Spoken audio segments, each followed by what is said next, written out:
நம்ம ஆள் ஒருத்தன் சொன்னான், நான் கோபம் வந்துட்டுதுன்னா அதை மனிதர்கள் மேல காட்ட மாட்டேன் சார், அவங்கள திருத்த முடியாதுன்னு எனக்கு தெரியும் அப்படின்னா.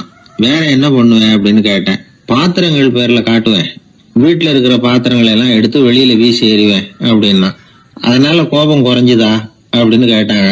எனக்கு குறைஞ்சுது, ஆனா எதிர்த்த வீட்டுக்காரனுக்கு அதிகமாயிட்டுதுன்னு நானும். அது எப்படிறான்னு கேட்டிருக்காங்க. நான் எனக்கு கோபம் வந்த உடனே நேரம் அவங்க வீட்டுக்குள்ள போய் அங்க இருக்கிற பாத்திரங்களை தான் எடுத்து வெளியில வீசி எறிகிறேன் அப்படின்னா. ஒரு மனிதன் கோபப்படும் பொழுது அவனை நல்லா கவனிச்சு பாருங்க. ஏதாவது ஒரு மிருகத்தின் சாயல் அவன் முகத்துல தெரியும். முகம் அழகா இருக்கிறது எப்போ? அவன் புன்னகையோட இருக்கிறப்பதான். கோபமா இருக்கிறப்ப முகம் அழகா இருக்காது. சார் கோபத்துல இருக்கார், இந்த கோபம் குறையறதுக்குள்ள ஒரு போட்டோ எடுத்துருங்க, அழகா இருக்கும் அப்படின்னு யாரும் சொல்றது இல்ல. போட்டோ எடுக்கிறவர் கூட எடுக்கிறதுக்கு முன்னாடி முகத்தை கொஞ்சம் சிரிச்ச மாதிரி வச்சுங்க சார் அப்படின்னு தான் சொல்லுவார். முகத்தை கொஞ்சம் கடுகடுப்பா வச்சுங்க சார், அப்பதான் நல்லா அமையும் அப்படின்னு சொல்லுவாரு. ஒரு உண்மை என்ன தெரியுமா? கோபம் மனசையும் கெடுக்கும், உடம்பையும் கெடுக்கும். கோபப்படுகிறவர்களின் ஆயுள் காலம் குறைகிறது அப்படிங்கிறது விஞ்ஞான உண்மை. சிரிக்கிறவங்க ஆயுள் காலம் அதிகரிக்கிறது அப்படிங்கறதும் விஞ்ஞான உண்மை. கோபப்படுறவங்களை யாரும் விரும்புறதில்ல. கோபப்படுற அப்பா அம்மா கிட்ட பிள்ளைங்க நெருங்காது. கோபப்படுற அதிகாரிகள் கிட்ட ஊழியர்கள் நெருங்க மாட்டாங்க. கோபப்படுற வாத்தியார்கிட்ட பிள்ளைங்க நெருங்குறது இல்ல. அவன் எப்ப பார்த்தாலும் வள்ளு வள்ளுன்னு விழுவான். அதனால எப்போ அவன் பக்கத்திலேயே இருக்கணும்னு ஆசைப்படுறேன் அப்படின்னு ஒருத்தன் சொன்னா அவனை இவன் வேடிக்கை பார்க்க ஆரம்பிச்சுட்டான் அப்படின்னு அர்த்தம். சரி, இந்த கோபம் எதனால வருது?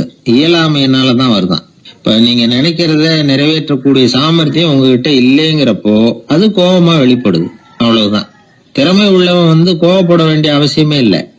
ஒரு உண்மையான கவிஞன் கிட்ட போய் ஒரு கவிதை எழுதி கொடுங்க அப்படின்னு சொன்னா அவன் உடனே எரிச்சல் அடையக்கூடாது. எரிச்சல் வந்தா அது அவனுடைய இயலாமையை காட்டுது. சிற்பி சிலை செதுக்கிறதுக்கு கோவப்படக்கூடாது. ஒரு அதிகாரி சொன்னார், நீங்க சொல்றதெல்லாம் சார் தான் சார், இருந்தாலும் கோவப்படலைன்னா வேலை நடக்காது சார், அதனாலதான் தினமும் ஆபீஸ்ல கத்திட்டு கிடக்குறேன் அப்படின்னார். ஆனா உண்மை என்ன தெரியுமா? கத்துறதுனால கத்துறதுதான் நடக்குமே தவிர காரியம் நடக்காது. வேலை நடக்கிறது மாதிரி ஒரு பாவனை நடக்கும், அவ்வளவுதான். தவறு செய்கிறவர்களுக்கு தண்டனை கத்துறது மட்டும் இல்ல, திட்டு வாங்குற யாரும் தான் செஞ்சது தவறுதான் அப்படின்னு ஒத்துக்கிறது இல்ல. அத அவங்க உணர்றதும் இல்ல. அப்படி இருக்கிறப்போ திட்டுறதுனால என்ன பிரயோஜனம்? திட்டுறது நோக்கம் என்ன? திட்டு வாங்குறவங்க திருந்தணும்ங்கிறது தானே. நோக்கம் நிறைவேறாதுன்னா எதுக்காக கத்தணும்? திட்டுறது மூலமாவே ஒருத்தனை திருத்த முடியும்னா திருடுறவனை எல்லாம் கூப்பிட்டு கொஞ்ச நேரம் திட்டி போயிட்டு வாப்பா, இனிமே நீ திருந்திவிட்ட அப்படின்னு சொல்லி வச்சுடலாமே. இதுல நாம முக்கியமா புரிஞ்ச வேண்டியது என்னன்னா, கோபம்ங்கிறது நாம அடுத்தவங்களுக்கு கொடுக்கிற தண்டனை இல்ல, அது நமக்கு நாமே கொடுத்துக்கிற ஒரு தண்டனை. அடுத்தவங்களை திருத்துறதாக நினைச்சுக்கிட்டு நம்ம நாமே கெடுத்துக்கிற ஒரு முயற்சி. நம்ம மனசு கெட்டு போகுது, நம்ம உடம்பு கெட்டு போகுது, அதுதான் கண்ட பலன். ஒரு வெளி தேசத்துல இருந்து ஒருத்தர் நம்ம நாட்டுக்கு வந்தார். இங்க ஒருத்தர் அவரை அன்பா கூப்பிட்டு உபசரிச்சார். ஒரு ஆரஞ்சு பழத்தை அவர்கிட்ட கொடுத்தார். கொடுத்து சாப்பிட சொன்னார். அவர் அதை வாங்கினார். அதை அப்படியும் புரட்டி பார்த்தார். அவருக்கு ஒன்னும் புரியல. ஏன்னா அவர் தேசத்துல அது இல்ல போல இருக்கு. என்ன செய்யறதுன்னு அவருக்கு ஒன்னும் புரியல. அப்படியே கடிச்சு பார்த்தார். கசப்பா இருந்தது. தூக்கி எறிஞ்சுட்டார். அதை ஏன் தூக்கி எறிஞ்சுட்டீங்கன்னு கேட்டாரு இவர். கசக்குது, அதை எப்படி சாப்பிடுறது அப்படின்னாரு அவரு. அது அப்படி சாப்பிடக்கூடாது, மேல உள்ள தோலை எடுத்து எரிஞ்சுடணும், இனிப்பான பகுதி உள்ள இருக்குது அப்படின்னு விவரம் சொன்னார் இவர். இப்படி சொன்னவர் ஒரு யோகி. வாழ்வின் வெளிப்பக்கத்திலேயே இருந்துகிட்டு இருந்தா கசப்பான பிரச்சனைகளையே சந்திக்க வேண்டியிருக்கும். உள்பக்கத்துக்கு போகணும், அப்பதான் அங்க இருக்கிற இனிப்பை உணர முடியும் அப்படிங்கிறார் அந்த யோகி. நாமெல்லாம் ரெண்டு வகையான வாழ்க்கை வாழறோமா. மேலோட்டமான வெளிப்படையா உள்ள வாழ்வுங்கிறது ஒண்ணு, உள்ளார்ந்த வாழ்வுங்கிறது ஒண்ணு. வாழ்வின் வெளிப்புறம் பிரச்சனைகளும் சவால்களும் நிறைஞ்சது, உள்புறம் அமைதியா இருக்கிறது. இந்த உள்பக்கத்துலதான் மகிழ்ச்சியான வாழ்வுக்கு தேவையான புதையல் இருக்குதான். யாரு கண்டா அந்த புதையலை? ஆழ்நிலை தியானம் எல்லாம் பண்றாங்கல்ல, அது எதுக்காக? அந்த புதையலை கண்டுபிடிக்கிறதுக்கு தான். நாம் அந்த உள்பக்கத்துக்கு போய் அங்க உள்ள ஊக்க சக்தியையும் புத்திசாலித்தனத்தையும் பொறுக்கி எடுத்துக்கிட்டு அன்றாட வாழ்க்கையில அதையெல்லாம் உபயோகப்படுத்தணும். மனசு ஒரு குரங்கு மாதிரி அலையுதுங்கிறோம், அதை கட்டுப்படுத்த முடியலங்கிறோம். மனசு அலையிறது உண்மைதான். தேனி எதுக்காக அலையுது? தேனுக்காக அலையுது. அது மாதிரிதான் மனசும் அலையுது. மகிழ்ச்சி, சாந்தி இதுகளை தேடி அலையுது. மனசை உள்பக்கமா அலைய விடணும். மகிழ்ச்சியான வாழ்வுக்கு என்னென்ன தேவைங்கிறத இந்த யோகி சொல்றார். ஊக்கம், புத்திசாலித்தனம், அமைதி, சாந்தம். இது எல்லாம் நம்ம கிட்ட நமக்குள்ளேயே இருக்குது. அதனாலதான் சொர்க்கம் நமக்குள்ளே இருக்குன்னு சொல்றது.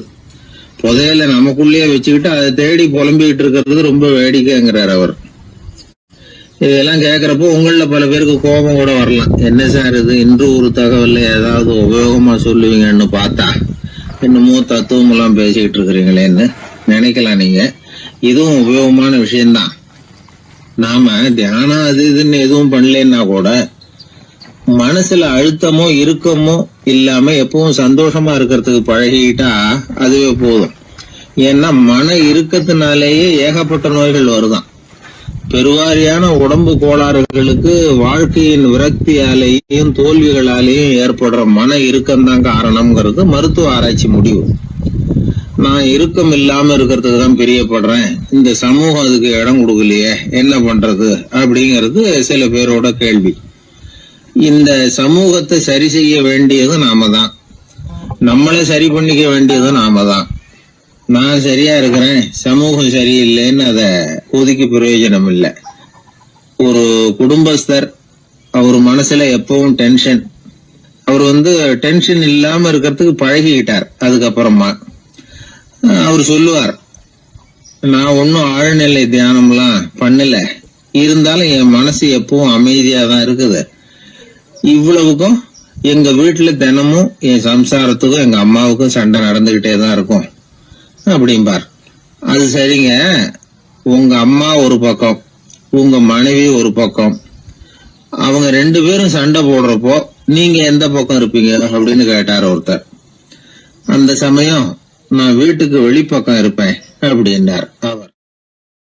ஒரு ராஜா ஊரெல்லாம் சுத்தி பார்த்துட்டு வரலாம்னு ஒரு நாள் புறப்பட்டு போனார். ஒரு இடத்துல தறி நெசவு வேலை ரொம்ப மும்முரமாக நடந்துகிட்டு இருந்தது. ஒரு பெரியவர் தறியால் நெசவு வேலை செஞ்சுக்கிட்டு இருந்தார். பக்கத்தில் ஒரு அழகான பொண்ணு உட்காந்து நூலை சுற்றிக்கிட்டு இருக்குது. ராஜா அந்த பெரியவரை பார்த்து யார் இந்த பொண்ணுன்னு விசாரித்தார். ராஜா அப்படி கேட்டதும் அவருக்கு ரொம்ப பெருமையாக போயிட்டுது. ஏன்னா உட்காந்துருந்தது அவரோட மகள். அரசே, இது என்னுடைய மகள், இவ வேகமாக நூல் தெரிக்கக்கூடியவள், வைக்கோலை எடுத்து இவ தெரிச்சா கூட அது எல்லாம் பவுனிழையாக வெளியில் வரும் அப்படின்னு ஒரு ராசி இவளுக்கு அப்படின்னு ரொம்ப பெருமையாக ராஜா கிட்ட சொன்னார். ராஜா இதை கேட்டதும் அசந்துட்டார். அப்படியா, இவ்வளவு அழகும் சாமர்த்தியமும் உள்ள இந்த பொண்ணு என்னோட வரட்டுமே, இவளை என் மருமகளாக ஆக்கிக்கிறேன் அப்படின்னார் ராஜா. அந்த பெரியவருக்கு ஒன்றும் புரியல. ஏதோ கொஞ்சம் பெருமையாக சொல்ல போவோ அது இப்படி ஆயிட்டுதே அப்படின்னு கவலைப்பட்டார். இருந்தாலும் ராஜா பேச்ச தட்ட முடியுமா, மகளை அனுப்பி வச்சுட்டார். ராஜா அந்த பொண்ணை அரண்மனைக்கு அழைச்சிட்டு வந்தார். அங்கே ஒரு அறையில் வச்சு பூட்டி விட்டார். அந்த ரூமு நிறைய வைக்கோலை கொண்டாந்து போட்டு அடைச்சாங்க. 3 ராட்டைகள் வேற வச்சுருந்தாங்க. நாளைக்கு பொழுது விடியறதுக்குள்ளே நீ இந்த வைக்கோலையெல்லாம் தங்க இழைகளாக மாற்றி காட்டணும். நாளைக்கு காலம்புற நான் இந்த அறை கதவை திறப்பேன். உன் தகப்பன் சொன்னது மாதிரி எல்லாம் தங்கமாக மாறி இருக்கணும், இல்லைன்னா நீ உயிர் தப்ப முடியாது அப்படின்னு உத்தரவு போட்டார். பாவம் அந்த பொண்ணு என்ன பண்ணும், பகல் பூரா அழுதுகிட்டே உட்காந்துருக்குது. ராத்திரி பூராவும் தூக்கம் வரல. மறுநாள் அதிகாலை நேரத்தில் யாரோ கதவை தட்டுற சத்தம் கேட்டுது. பயந்துக்கிட்டே கதவை திறக்கிறா. திறந்து பார்த்தா வெளியில் 3 அவலட்சணமான பெண்கள். ஒருத்திக்கு கால் அகலமாக முறை மாதிரி இருக்குது, இன்னொருத்திக்கு கட்டை விரல் கரண்டி மாதிரி பெருசாக இருக்குது, 3ஆவது பொண்ணுக்கு உதடு தடித்து ரப்பர் மாதிரி தொங்கிக்கிட்டு இருக்கு. யார் நீங்கள், உங்களுக்கு என்ன வேணும் அப்படின்னு கேட்குது இந்த பொண்ணு. நாங்கள் உங்களுக்கு உதவி செய்கிறதுக்கு தான் வந்திருக்கிறோம் அப்படின்னு சொல்லி உள்ளே வந்தாங்க. உட்காந்தாங்க. கொஞ்ச நேரத்துக்குள்ளே உள்ளே இருந்த வைக்கோலையெல்லாம் தங்க இழைகளாக மாற்றி கொடுத்துட்டு போயிட்டாங்க. காலையில் ராஜா வந்தார், பார்த்தார். ஆகா பேஷுனார். இன்னும் கொஞ்சம் வைக்கோலை கொண்டாந்து அந்த ரூமில் போட சொன்னார். இந்த வைக்கோலையும் இன்றைக்கி தங்கமாக மாற்றிவிடு, நாளைக்கு மறுநாள் உனக்கும் இளவரசனுக்கும் கல்யாணம்னு சொல்லிவிட்டார். இன்றைக்கி ராத்திரி அந்த 3 பொண்ணுங்களும் வந்தாங்க. வைக்கோலை பொண்ணு இழைகளாக மாற்றினாங்க, புறப்பட்டாங்க. இந்த பொண்ணு அவங்க காலில் விழுந்து வணங்கினா. என் உசுரை காப்பாற்றினீங்க, உங்களுக்கு நான் என்ன கைமாறு செய்ய போகிறேன் அப்படின்னா. பயப்படாத, நீ விரும்பினா எங்களுக்கு ஒரு உதவி செய்யலாம். உன்னுடைய கல்யாணத்துக்கு நாங்கள் 3 பேரும் வரோம். நீ எங்களை வரவேற்று ராஜாக்கிட்டையும் இளவரசர்கிட்டையும் நாங்கள் உன்னோட பெரியப்பா பொண்ணுங்கன்னு சொல்லி அறிமுகப்படுத்தி வை, நாங்கள் விருந்து சாப்பிட்டுட்டு போயிடுறோம் அப்படின்னாங்க. ரொம்பவும் சந்தோஷமாக சரின்னு ஒத்துக்கிட்டா. கல்யாண நாள் வந்தது. கல்யாணம் ரொம்ப கோலாகலமாக நடந்துக்கிட்டு இருக்கு. எல்லா தேசத்து ராஜா ராணிகளும் வந்துக்கிட்டு இருக்கிறாங்க. அந்த 3 அவலட்சணமான பொண்ணுங்களும் வந்து சேர்ந்தாங்க. யார் இவங்கன்னு கேட்டார் ராஜா. என் பெரியப்பா பொண்ணுங்க அப்படின்னா அந்த பொண்ணு. காலும் உதடும் கட்டை விரலும் ஏன் இப்படி உங்களுக்கு அவலட்சணம் ஆயிட்டுது அப்படின்னு கேட்டார். அதுக்கு அந்த பொண்ணுங்க பதில் சொன்னாங்க, என்ன செய்கிறது, ஓயாமல் வைக்கோலை நூற்று ஒருத்தியோட கட்டை விரல் அப்படி கரண்டி மாதிரி ஆயிட்டுது, நாக்கில் தொட்டு தொட்டு திரிச்சதுனால ஒருத்தியோட உதடு அப்படி ஆயிட்டுது, காலால் கட்டையை அழுத்தி அழுத்தி தறி போட்டதுனால இன்னொருத்தையோட கால் அப்படி ஆயிட்டுது. உங்கள் மருமகளாக வந்திருக்கிற இந்த பொண்ணு அந்த 3ஐயுமே செய்ய தெரிஞ்சவ தான், என்ன ஆக போதோ இன்னும் கொஞ்ச நாளில் அப்படின்னாங்க. அவ்வளவுதான். ராஜா பயந்துட்டார். அம்மா, இன்னையிலேருந்து நீ இளவரசனின் மனைவி, நீ எப்பவும் அழகாக இருக்கணும், அதனால் நீ இனிமேல் வைக்கோலை திரிக்கவே கூடாது அப்படின்னு உத்தரவு போட்டார். அவளை இக்கட்டான சூழ்நிலையிலிருந்து காப்பாற்றின அந்த 3 பொண்ணுங்களும் சந்தோஷமாக திரும்பி போயிட்டாங்களாம். சுவாமி சின்மயானந்தர் இந்த கதையை சொல்லியிருக்கிறார். தன்னலம் மறந்து சுயலாபத்தை வந்து தியாகம் செய்கிறது வைக்கோல்ல இருந்து தங்க இழையை நூக்கிறது மாதிரி அப்படிங்கிறார் அவர். அது இருக்கட்டும், இப்போ நம்ம கதைக்கு வருவோம். ஒரு ராஜா தன்னோட மகனுக்கு சுயவரம் நடத்தினார். எல்லா தேசத்திலிருந்தும் ராஜகுமாரர்கள் வந்திருந்தாங்க. ராஜகுமாரியை கல்யாணம் பண்ணிக்கலாம்ங்கிற ஆசையில் சுயம்பர மண்டபத்திலேருந்து எல்லா ராஜகுமாரர்களும் அலறி அடிச்சுக்கிட்டு வெளியில் ஓடி வந்துக்கிட்டு இருக்கிறாங்களாம். ஏன் இப்படி எல்லாரும் மிரண்டு போய் ஓடி வர்றாங்கன்னு கேட்டார் ஒருத்தர். அதுக்கு இன்னொருத்தர் விவரம் சொன்னார். ராஜகுமாரியை இன்றைக்கி தான் அவங்க நேரில் பார்த்தாங்களாம், அதுதான் அப்படி ஓடி வந்துக்கிட்டு இருக்கிறாங்க அப்படின்னார். ஒரு பெரியவர் உட்கார்ந்துருக்கிறார். அவரை சுற்றி அவருடைய தோழர்கள் உட்கார்ந்துருக்கிறாங்க. ஏதோ ஒரு முக்கியமான செய்தியை அவர் அவங்களுக்கு சொல்லிகிட்டு இருக்கிறார். அவங்களும் ஆர்வமாக கேட்டுக்கிட்டு இருக்கிறாங்க. இந்த சமயத்தில் யாரோ ஒரு ஆள் வேகமாக அங்கே வர்றார். வர்ற வேகத்திலேயே எனக்கு ஏதாவது உதவி செய்யுங்க அப்படின்னு கேட்டுக்கிட்டே வர்றார். கேட்குறது உதவி, ஆனால் குரல் மிரட்டுறது மாதிரி இருக்குது, அதட்டி கேட்குறது மாதிரி இருக்குது. இதை கேட்டதும் அந்த பெரியவர் ஆத்திரப்படலை, ஆனால் அவரை சுற்றி இருந்தவங்க ஆத்திரப்பட்டாங்க. இதை பெரியவர் கவனித்தார். கொஞ்சம் அமைதியாக இருங்கன்னார். வந்தவரை கூப்பிட்டார். அவருக்கு சில பொருள்களை கொடுத்தார். என்னங்க, இப்போ உங்களுக்கு மகிழ்ச்சி தானே அப்படின்னார். ஆ அப்படின்னு அலட்சியமாக அவர் சொல்கிறார். நான் உங்களை நல்ல முறையில் நடத்தினேன்னா அப்படின்னு கேட்குறாரு அவர் மறுபடியும். அதெல்லாம் ஒன்றும் இல்லை அப்படின்னு சொல்லி அவர் சொல்லிகிட்டு இருக்கிறாரு. குரலில் கடுமை குறையில. சுற்றி இருந்தவங்களால் இதை பொறுத்துக்க முடியல. கோபத்தோடு அவரை நோக்கி நெருங்க ஆரம்பித்தாங்க. பெரியவர் அவங்களையெல்லாம் தடுத்து நிறுத்தினார். வந்தவரை வாங்க என்னோட அப்படின்னு சொல்லி அழைச்சிட்டு போனார். வீட்டுக்கு போனார். அங்கே போனதும் இன்னும் சில பொருள்களை எடுத்து அவர்கிட்ட கொடுத்தார். இப்போ திருப்தி தானே, நான் உங்ககிட்ட நல்ல முறையில் நடந்துக்கிட்டேனா அப்படின்னார். அவர் முகம் இப்போ தான் கொஞ்சம் மலர்ந்தது. ரொம்ப நன்றி, இறைவன் உங்கள் குடும்பத்துக்கு எல்லா நன்மைகளையும் செய்வான் அப்படின்னு சொன்னார். இதே வார்த்தைகளை என்னுடைய தோழர்கள்கிட்டே சொல்லிட்டீங்கன்னா அவங்க கோபம் தணிஞ்சிரும், வர முடியுமான்னார். கண்டிப்பாக வர்றேன் அப்படின்னாரு. மறுநாள் காலையில் அந்த இடத்துக்கு வந்தார். அதே மாதிரி சொல்லிவிட்டு அவர் போயிட்டார். தோழர்கள்லாம் ரொம்ப வியப்போடு பெரியவரை பார்த்தாங்க. அந்த பெரியவர் தான் நபிகள் நாயகம். அவர் சொன்னார், ஒருத்தன் ரொம்ப ஆசையாக ஒரு ஒட்டகத்தை வளர்த்துக்கிட்டு வந்தான். ஒரு நாள் அந்த ஒட்டகம் கயத்தை அறுத்துக்கிட்டு ஓடி போயிட்டுது. அக்கம் பக்கத்தில் இருக்கிறவங்கெல்லாம் அந்த ஒட்டகத்தை பிடிக்கிறதுக்கு முயற்சி பண்ணாங்க. அதை துரத்திக்கிட்டு ஓடினாங்க. ஒட்டகம் தாறுமாறாக ஓட ஆரம்பிச்சிது. இந்த சமயத்தில் ஒட்டகத்தை வளர்த்தவன் அங்கே ஓடி வந்தான். நீங்கள் அதை ஒன்றும் செய்ய வேணாம், விட்டுருங்க, அதோட சுபாவம் எனக்கு நல்லா தெரியும், அதை சுலபமாக என்னோடய வழிக்கு கொண்டுகிட்டு வந்துட முடியும், நான் பார்த்துக்கிறேன், விட்டுருங்கோ அப்படின்னா. எல்லாரும் விலகி போயிட்டாங்க. இவன் என்ன செஞ்சான் தெரியுமா, கொஞ்சம் புல்லை கையில் எடுத்துக்கிட்டு அந்த ஒட்டகத்தை நெருங்கினான். அவ்வளவுதான். அது ஓடி இவன் காலடியில் உட்காந்துக்கிட்டது. செல்லமாக அதை அப்படியே தடவி கொடுத்தான். முதுகில் ஏறி உட்காந்துக்கிட்டான். அது பாட்டுக்கு சாதுவாக நடந்து போகுது. இந்த கதையை நபிகள் நாயகம் தம்முடைய தோழர்களுக்கு சொல்கிறார். ஒட்டகத்தை மட்டும் இல்லை, சில மனிதர்களையும் கூட சில விதத்தில் அணுகி தான் அவர்களை சீர்திருத்த வேண்டியிருக்குது அப்படிங்கிறத அவங்களுக்கு உணர்த்தினார். இது ஒரு அழகான உளவியல் அணுகுமுறை. சில குடும்ப தலைவர்கள் கூட இந்த ஒட்டகம் மாதிரி நடந்துக்கிறது உண்டு, அப்புறம் அடங்கி போகிறதும் உண்டு. ஒரு குடும்ப தலைவர் காலையில் எழுந்திரிச்சதுலேருந்து சத்தம் போட்டு கத்திக்கிட்டு இருப்பார். பக்கத்தில் இருந்தவங்கெல்லாம் ஓடி போய் சமாதானம் பண்ணி பார்த்தாங்க. அவர் ஓயறது மாதிரி தெரியல. கடைசியில் அவர் மனைவி வந்தாங்க. நீங்கள் எல்லாம் விலகி போயிடுங்க, அவர் சுபாவம் எனக்கு தெரியும், நான் பார்த்துக்கிறேன் அப்படின்னாங்க. சரின்னு எல்லோரும் போயிட்டாங்க. சாயந்தரமாக பார்க்குறாங்க, அவர் சத்தம் இல்லாமல் ஒரு மூலையில் உட்காந்துருக்கிறார். ரொம்ப சாதுவா. ஆச்சரியமாக இருந்தது. என்னம்மா பண்ணீங்கன்னு கேட்டாங்க. அது ஒன்றும் இல்லைங்க, ஒரு வேளை சாப்பாட்டை நிறுத்தினேன், பட்டினி போட்டேன், அவ்வளவுதான் அப்படின்னாங்க அந்த அம்மா. ஒரு ராஜா இருந்தார். நாடு பூராவும் நிறைய மரங்களை நட்டு வளர்க்கணுங்கிறது அவரோட ஆசை. தானே அதுக்கு முன்மாதிரியாக இருக்கணும்னு நினச்சார். அரண்மனையை சுற்றி மரங்களை நட்டு வளர்த்தார். இதை பார்த்துட்டு ஜனங்களும் அவங்கவுங்க வீட்டை சுற்றி மரக்கன்றுகளை நட்டு வளர்த்தாங்க. கொஞ்ச காலத்தில் ஊர் பூரா பசுமையாக மாறிச்சு. எல்லாருக்கும் சந்தோஷமாக இருந்தது. இது ஒரு பக்கம் இருக்கட்டும். இப்போ நான் சொல்ல போகிற கதை வேறு. அதாவது அந்த ராஜா ஒரு நாள் தன்னுடைய அரண்மனையை சுற்றி இருக்கிற விதவிதமான மரங்களை எல்லாம் போய் பார்த்தார். எப்படி இருக்கிறீங்க அப்படின்னு ஒவ்வொரு மரத்துக்கிட்டையும் விசாரிச்சாராம். எந்த மரமும் சந்தோஷமாக இருக்கிறதா தெரியல.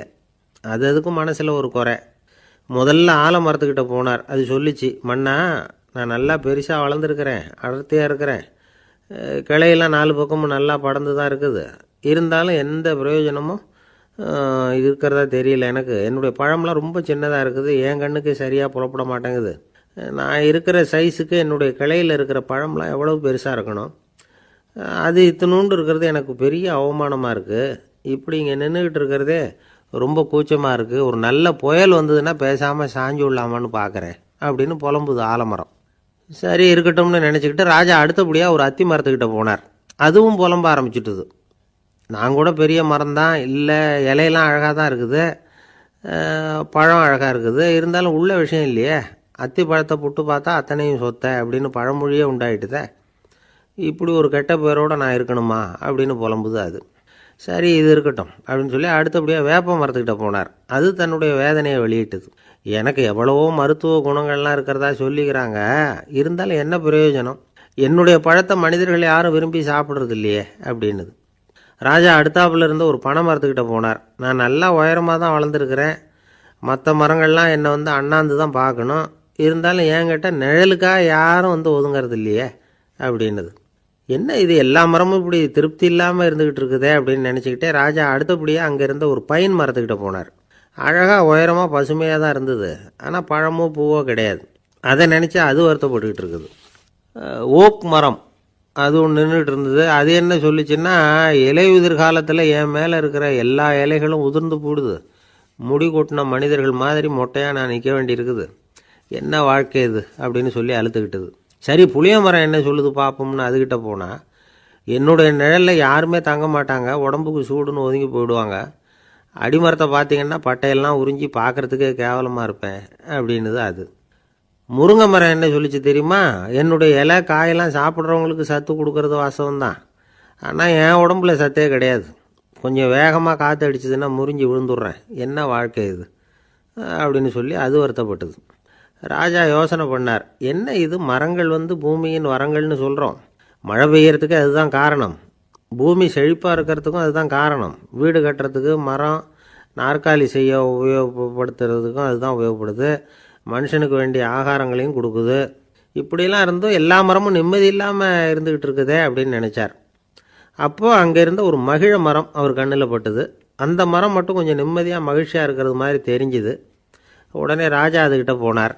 உனக்கு மனசில் எதுவும் குறை இல்லையான்னு கேட்டார். இல்லை, நான் சந்தோஷமாக தான் இருக்கேன்னு அந்த மகிழ மரம். அப்படியான்னு ஆச்சரியமாக கேட்டார் ராஜா. ஆமாம் மன்னா, இந்த இடத்துல நீங்கள் ஒரு முருங்கை மரத்தையோ வேப்ப மரத்தையோ கூட நட்டிருக்கலாம், ஆனால் இந்த இடத்துல நடுறதுக்கு என்ன தேர்ந்தெடுத்துருக்குறீங்க, அதுவே எனக்கு பெருமை, அதுவே எனக்கு திருப்தி அப்படின்னு தான் மகிழ மரம்.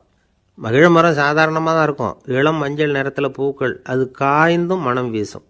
மகிழ மரம் மாதிரி மன திருப்தியோடு வாழறதுக்கு நாம் கற்றுக்கணுமா. நாம் இந்த உலகத்தில் ஒரு நாயாவோ நரியாவோ கூட பிறந்திருக்கலாம், மனுஷனாக பிறந்திருக்கிறோம், அதுவே பெருமை தானே. இந்த நிறைவு தான் மகிழ்ச்சியின் ரகசியம். ஒரு பையன் அப்பா கிட்ட போய், அப்பா நீங்கள் இந்த உலகத்தில் ஒரு மனுஷனாக பிறந்தது என்னோட அதிர்ஷ்டம் நானா. ஏண்டா அப்படி சொல்கிறேன்னு இருக்கார் அப்பா. நீங்கள் ஒரு கரடியாக பிறந்திருந்தா இந்நேரம் நானும் ஒரு கரடி குட்டியாக தானே இருந்திருப்பேன் அப்படின்னு நானா பையன். இந்த உலகத்தில் நாம் நல்லபடியாக இருக்கணும்னா அதுக்கு முக்கியமாக தேவைப்படுறது 2. ஒன்று செல்வம், இன்னொன்று அறிவு. சரி, இது 2ல் சிறந்தது எது அப்படின்னு ஒரு கேள்வி கேட்டால் என்ன பதில் சொல்கிறது? இதே கேள்வியை ஹஸ்ரத் அலி அவர்கள்கிட்ட கேட்டாங்களாம். அவர் ஒரு பெரிய அறிஞர். கேள்வி கேட்டவங்களும் சாதாரண ஆட்கள் இல்லை, இவங்களும் அறிஞர்கள். ஒரு நாள் ஹசரத் அலி அவர்கள்கிட்ட 10 அறிஞர்கள் வந்தாங்களாம். ஐயா, நாங்கள் 10 பேரும் உங்ககிட்ட ஒரே கேள்வியை தான் கேட்க வந்திருக்கிறோம். ஆனால் எங்கள் 10 பேருக்கும் நீங்கள் தனித்தனியாக பதில் சொல்ல முடியுமா அப்படின்னு கேட்டிருக்காங்க. அதாவது அவங்க ஒரே கேள்விக்கு இவர்கிட்ட இருந்து 10 விதமான பதில் எதிர்பார்க்குறாங்க. சரி கேளுங்க, என்ன கேள்வி அப்படின்னார் அவர். அப்போ தான் அவங்க கேட்டாங்களாம், செல்வம் அறிவு இது 2ல் சிறந்தது எது? இதுதான் கேள்வி. ஹஸ்ரத் அலி என்ன பண்ணார் தெரியுமா? அவங்கள ஒவ்வொருத்தராக கூப்பிட்டார். ஒவ்வொரு விதமான பதிலை சொல்லி அனுப்புனார். முதல்ல ஒருத்தரை கூப்பிட்டார், சொன்னார், அறிவுங்கிறது தீர்க்கதரிசிகள், ஞானிகள், மகான்கள் இவங்களோட பரம்பரை சொத்து. ஆனால் செல்வங்கிறது கொடுங்கோலரின் ஆயுதம். அதனால் அறிவு தான் சிறந்தது அப்படின்னார். 2வது ஆளை கூப்பிட்டார். உங்ககிட்ட செல்வம் இருந்தால் நீங்கள் தான் அதை காப்பாற்றணும். ஆனால் அறிவு உங்களை எப்பவும் காப்பாற்றும். ஆகவே அறிவு தான் சிறந்தது அப்படின்னார். 3வது ஆளை கூப்பிட்டார். செல்வந்தனுக்கு எப்போதும் விரோதிகள் அதிகம், ஆனால் அறிஞனுக்கு நண்பர்கள் அதிகம். அதனால் அறிவு தான் சிறந்ததுன்னார். அடுத்தவரை கூப்பிட்டார். செல்வம் அடுத்தவங்களுக்கு கொடுக்க கொடுக்க குறையும், ஆனால் கல்விங்கிறது அதிகரிச்சுக்கிட்டே வரும், கொடுக்கறதுனால குறையாது. அதனால் அறிவு தான் சிறந்ததுன்னார். இன்னொருத்தரை கூப்பிட்டார். அறிவு உள்ளவன் எப்பவும் அதை அடுத்தவங்களுக்கு வாரி வழங்கிக்கிட்டே இருப்பான். அதனால் அவங்ககிட்ட தாராளத்தன்மை இருக்கும். ஆனால் செல்வந்தன்கிட்ட கஞ்சத்தனம் தான் இருக்கும். அதனால் அறிவு தான் சிறந்ததுன்னார். 6வது நபரை கூப்பிட்டார். செல்வத்தை கள்வர்கள் திருடிட்டு போக முடியும், ஆனால் அறிவை அப்படி திருடிட்டு போக முடியாது அப்படின்னார். 7வது நபரை கூப்பிட்டார். செல்வம் கால ஓட்டத்தில் அழிஞ்சிரும், ஆனால் அறிவை கால ஓட்டம் ஒன்றும் பண்ண முடியாது. ஆகவே அறிவே சிறந்ததுன்னார். 8வது ஆளை கூப்பிட்டு சொன்னார், செல்வத்துக்கு எப்பவும் எல்லை உண்டு, நிறை உண்டு, அளவு உண்டு, கணக்கு உண்டு. ஆனால் அறிவுக்கு அப்படிப்பட்ட எல்லை எதுவும் கிடையாது. அதனால் அதுதான் சிறந்ததுன்னார். அடுத்தவனை கூப்பிட்டார். செல்வம் உள்ளத்தில் உள்ள ஒளியை போக்கிவிடும், இருட்டை உண்டாக்கிவிடும், விரிந்த மனப்பான்மையை குறுகலாக்கிவிடும். ஆனால் அறிவு அப்படி இல்லை, இருண்ட உள்ளத்தில் ஒளியை பாய்ச்சி அதை விசாலப்படுத்துது. அதுதான் சிறந்ததுன்னார். கடைசியாக 10வது நபரை கூப்பிட்டார். செல்வம் மனசில் செருக்கை உண்டாக்குது, ஆணவத்தை ஏற்படுத்துது. அதனால் நானே கடவுள்னு நினைக்கிற அளவுக்கு மனுஷனை தாழ்த்தி விடுது. ஆனால் அறிவு பணிவையும் பண்பாட்டையும் வளர்க்குது. அதனால் அறிவு தான் சிறந்ததுன்னார். ஆக இப்படி 10 பேருக்கும் 10 விதமாக பதில் சொன்னது மூலமாக ஹஸ்ரத் அலி அவர்கள் அறிவு தான் செல்வத்தை விட சிறந்தது அப்படிங்கிறதுக்கு 10 காரணங்களை சுட்டி காட்டியிருக்கார். அந்த அறிஞர் 10 பேர் கேட்ட ஒரே கேள்விக்கு 10 பதில் சொன்னார். நமக்கு வேண்டிய ஒருத்தர் 10 பேர் கேட்ட கேள்விக்கு ஒரே பதில் சொல்லி சமாளித்தார். கேள்வி என்ன தெரியுமா? என்கிட்ட வாங்கின கடனை எப்போயா திருப்பி கொடுக்க போகிற? இதுதான் அந்த 10 பேரும் கேட்ட ஒரே கேள்வி. இந்த மாதம் 26ஆம் தேதி தந்துடுறேன் அப்படிங்கிற ஒரே பதில் சொல்லி அவ்வளவு பேரையும் இவர் அனுப்பி வச்சுட்டாராம். எல்லாரும் போனதுக்கப்புறம் இவரை தனியாக கூப்பிட்டு கேட்டிருக்கிறாங்க. அது என்ன சார் கணக்கு, 26ஆம் தேதி அன்னைக்கு என்ன அதிசயம் நடக்க போகுது அப்படின்னு கேட்டிருக்காங்க. அதிசயம் அன்னைக்கு இல்லை, அதுக்கு நாளே நடக்க போகுதுன்னாராம். விவரமாக சொல்லுங்கன்னு இருக்காங்க. வேறு ஒன்றும் இல்லைங்க, 26ஆம் தேதி தானே எல்லாரையும் வர சொல்லியிருக்கிறேன், அதுக்கு நாளே நான் புறப்பட்டு தலைமறைவாயிட போகிறேன் அப்படின்னாராம் ரொம்ப பெருமையாக. ஒரு ஊரில் ஒரு ராஜா இருந்தார். அந்த ராஜாவுக்கு ஒரு மந்திரி. ராஜா ரொம்ப நியாயமானவர், நேர்மையானவர், கண்டிப்பானவர். தப்பு செய்கிறது யாராக இருந்தாலும் தண்டனை கொடுப்பார். வேண்டியவங்களுக்கு ஒரு நியாயம், வேண்டாதவங்களுக்கு ஒரு நியாயங்கிறதெல்லாம் அவர்கிட்ட கிடையாது. ஒரு சமயம் அரசவையில் அந்த அமைச்சரே விதிமுறைகளுக்கு புறம்பாக ஏதோ நடந்துக்கிட்டு இருக்கார். மன்னருக்கு கோபம் வந்துட்டுது. உடனே அந்த அமைச்சரை கிட்டத்தில் கூப்பிட்டு அவர் கன்னத்தில் ஓங்கி ஒரு அறை கொடுத்துட்டாராம். உடனே அந்த அமைச்சர் என்ன பண்ணார் தெரியுமா? நேராக போனார். அங்கே நின்றுக்கிட்டு இருந்த இன்னொருத்தர் கன்னத்தில் ஓங்கி அரைஞ்சார். அறை வாங்கினவர் திகைச்சு போயிட்டார். இவர் ஏன் நம்மளை அரைகிறார் அப்படின்னு யோசனை பண்ணார். மன்னரும் திகைச்சு போயிட்டார். நாம் இவர் அரைஞ்சா அதுக்காக இவர் போய் இன்னொருத்தரை அரையணுமா அப்படின்னு யோசனை பண்ணார். இவருக்கு என்ன பைத்தியமானு கூட நினைக்க ஆரம்பிச்சுட்டார். ஆனால் என்ன ஆச்சுன்னா, அப்புறம் அமைச்சர் அவர் கவனிச்சிக்கிட்டு இருந்தாரா, அவர் இன்னொருத்தரை அரைஞ்சார் இல்லையா, அந்த அறை வாங்கின ஆசாமியை பார்த்து கத்திக்கிட்டு இருந்தார். யார்? அமைச்சர். ஏன்பா என்கிட்ட அறையை வாங்கிக்கிட்டு இப்படி விவரம் இல்லாமல் நின்றுக்கிட்டு இருக்கிறிய, நான் உனக்கு கொடுத்ததை நீ வேற யாருக்கிட்டையாவது கொடுத்துரு அப்படின்னார். உடனே அந்த ஆள் பார்த்தான், தனக்கு அடுத்தபடியாக நின்றுக்கிட்டு இருந்தவனை ஓங்கி ஒரு அறை அரைஞ்சான். அவன் கன்னத்தை தடவிட்டே யோசனை பண்ணான். இது ஏதோ புரிஞ்சுக்கிட்ட மாதிரி அடுத்தாப்பில் நின்றுக்கிட்டு இருந்தவனை அரைஞ்சான். இப்படி இந்த அறை மாறி மாறி போய்கிட்டே இருக்குது. ஊர் பூரா பிரயாணம் பண்ண ஆரம்பிச்சுட்டுது. அன்னைக்கு ராத்திரி அந்த ராஜா படுக்கிறதுக்காக போனார். அந்த நேரம் பார்த்து அவர் கன்னத்தில் பலார்னு ஒரு அறை விழுந்தது. நம்மளே அறையிறது யார் அப்படின்னு அதிர்ச்சியோட மன்னர் திரும்பி பார்க்குறாரு. அரைஞ்சது அவரோட மனைவி. என்னாச்சு உனக்குன்னு கத்துனார் ராஜா. உங்களுக்கு தெரியாதா, ஊர் பூரா ஒருத்தர் மாற்றி ஒருத்தர் மூலமாக இந்த அறை வந்து பிரயாணம் பண்ணிட்டு வருது அப்படின்னாங்க அந்த அம்மா. அப்படின்னா ஆரம்பித்த இடத்துக்கே வந்துட்டுதா அப்படின்னாராம் மன்னர். என்ன சொல்கிறீங்கன்னு கேட்டிருக்காங்க. இவர் விவரத்தை சொன்னாராம். அப்படின்னா நீங்கள் ஆரம்பித்து வச்ச இந்த விளையாட்டை நான் முடிச்சு வச்சுட்டேன் அப்படின்னாங்களாம் அந்த அம்மா. மறுநாள் காலை மறுபடியும் அரசவை கூடிச்சு அந்த அமைச்சர் மன்னரை பார்த்து கேட்டார், என்ன மகாராஜா, என்கிட்ட கொடுத்ததை திருப்பி வாங்கிட்டீங்களா அப்படின்னாராம். இப்படி நடக்கும்னு நான் எதிர்பார்க்கவே இல்லைன்னார் மன்னர். ஆனால் நான் எதிர்பார்த்தேன். அது எங்கே போயிட போகுது, ஊர் பூரா சுற்றி கடைசியில் உங்ககிட்ட தான் வந்து சேரும் அப்படிங்கிறது எனக்கு தெரியும் அப்படின்னாராம் அமைச்சர். இந்த கதை வந்து வேடிக்கையாக இருந்தால் கூட இதில் உள்ள கருத்து முக்கியமானது. இந்த உலகத்தில் பல கருத்துக்கள் இப்படி தான் மாறி மாறி சுற்றி வந்துக்கிட்டே இருக்குது. நம்மால் ஒருத்தன் தன்னுடைய நண்பன் ஒருத்தனை கடத்தரில் பார்த்தான். உடனே ஓடி போய் பலார்னு ஒரு அறை கொடுத்தானான். அவன் கண்ணத்தை தடவிட்டு ஏன்டா என்ன அரைஞ்சேன்னு கேட்டிருக்கான். நீ ஏன்டா என்னை முட்டாள்னு என் மனைவிட்ட போய் சொன்னேன் அப்படின்ட்டுருக்கான் அவன். உன்னை ஒரு முட்டாள்னு சொன்னதுக்காகவா நீ என்ன அரைஞ்ச அப்படின்னு கேட்டிருக்கான் இவன். டேய், நான் அதுக்காக அறையலப்பா, அது ஒரு பெரிய ரகசியம். நான் முட்டாளுங்கிறது அந்த ரகசியத்தை நீ வந்து ஏன் எங்கள் வீட்டில் போய் சொன்னேன், அதுக்காக தான் அரைஞ்சேன் அப்படின்னு நான் அவன். ஐயா, உங்கள் பேரை தொடர்ந்து தினம் கேட்டுக்கிட்டு இருக்கிறேன் அப்படின்னார் ஒருத்தர். தொடர்ந்து கேட்குறீங்களே, உங்களுக்கு காது வலிக்கலையா அப்படின்னு கேட்டோம். பேசுகிற உங்களுக்கே வாய் வலிக்கலை அப்படிங்கிறப்போ கேட்குற எங்களுக்கு எப்படி காது வலிக்கும் அப்படின்னார். நம்ம உடம்புல ஒரு அதிசயம் என்ன தெரியுமா, ரொம்ப நேரம் நாம் நடக்கிறோம்னு வச்சுக்கோங்க, கால் வலிக்கும். ரொம்ப நேரம் வேலை செஞ்சால் கை வலிக்கும், உடம்பு வலிக்கும். ரொம்ப நேரம் பார்த்துக்கிட்டே இருந்தால் கண்ணு வலிக்கும். ரொம்ப நேரம் பேசிக்கிட்டே இருந்தால் வாய் கூட வலிக்கும். ஆனால் ரொம்ப நேரம் கேட்டுக்கிட்டே இருக்கிறதுனால காது வலிக்கிறது இல்லை.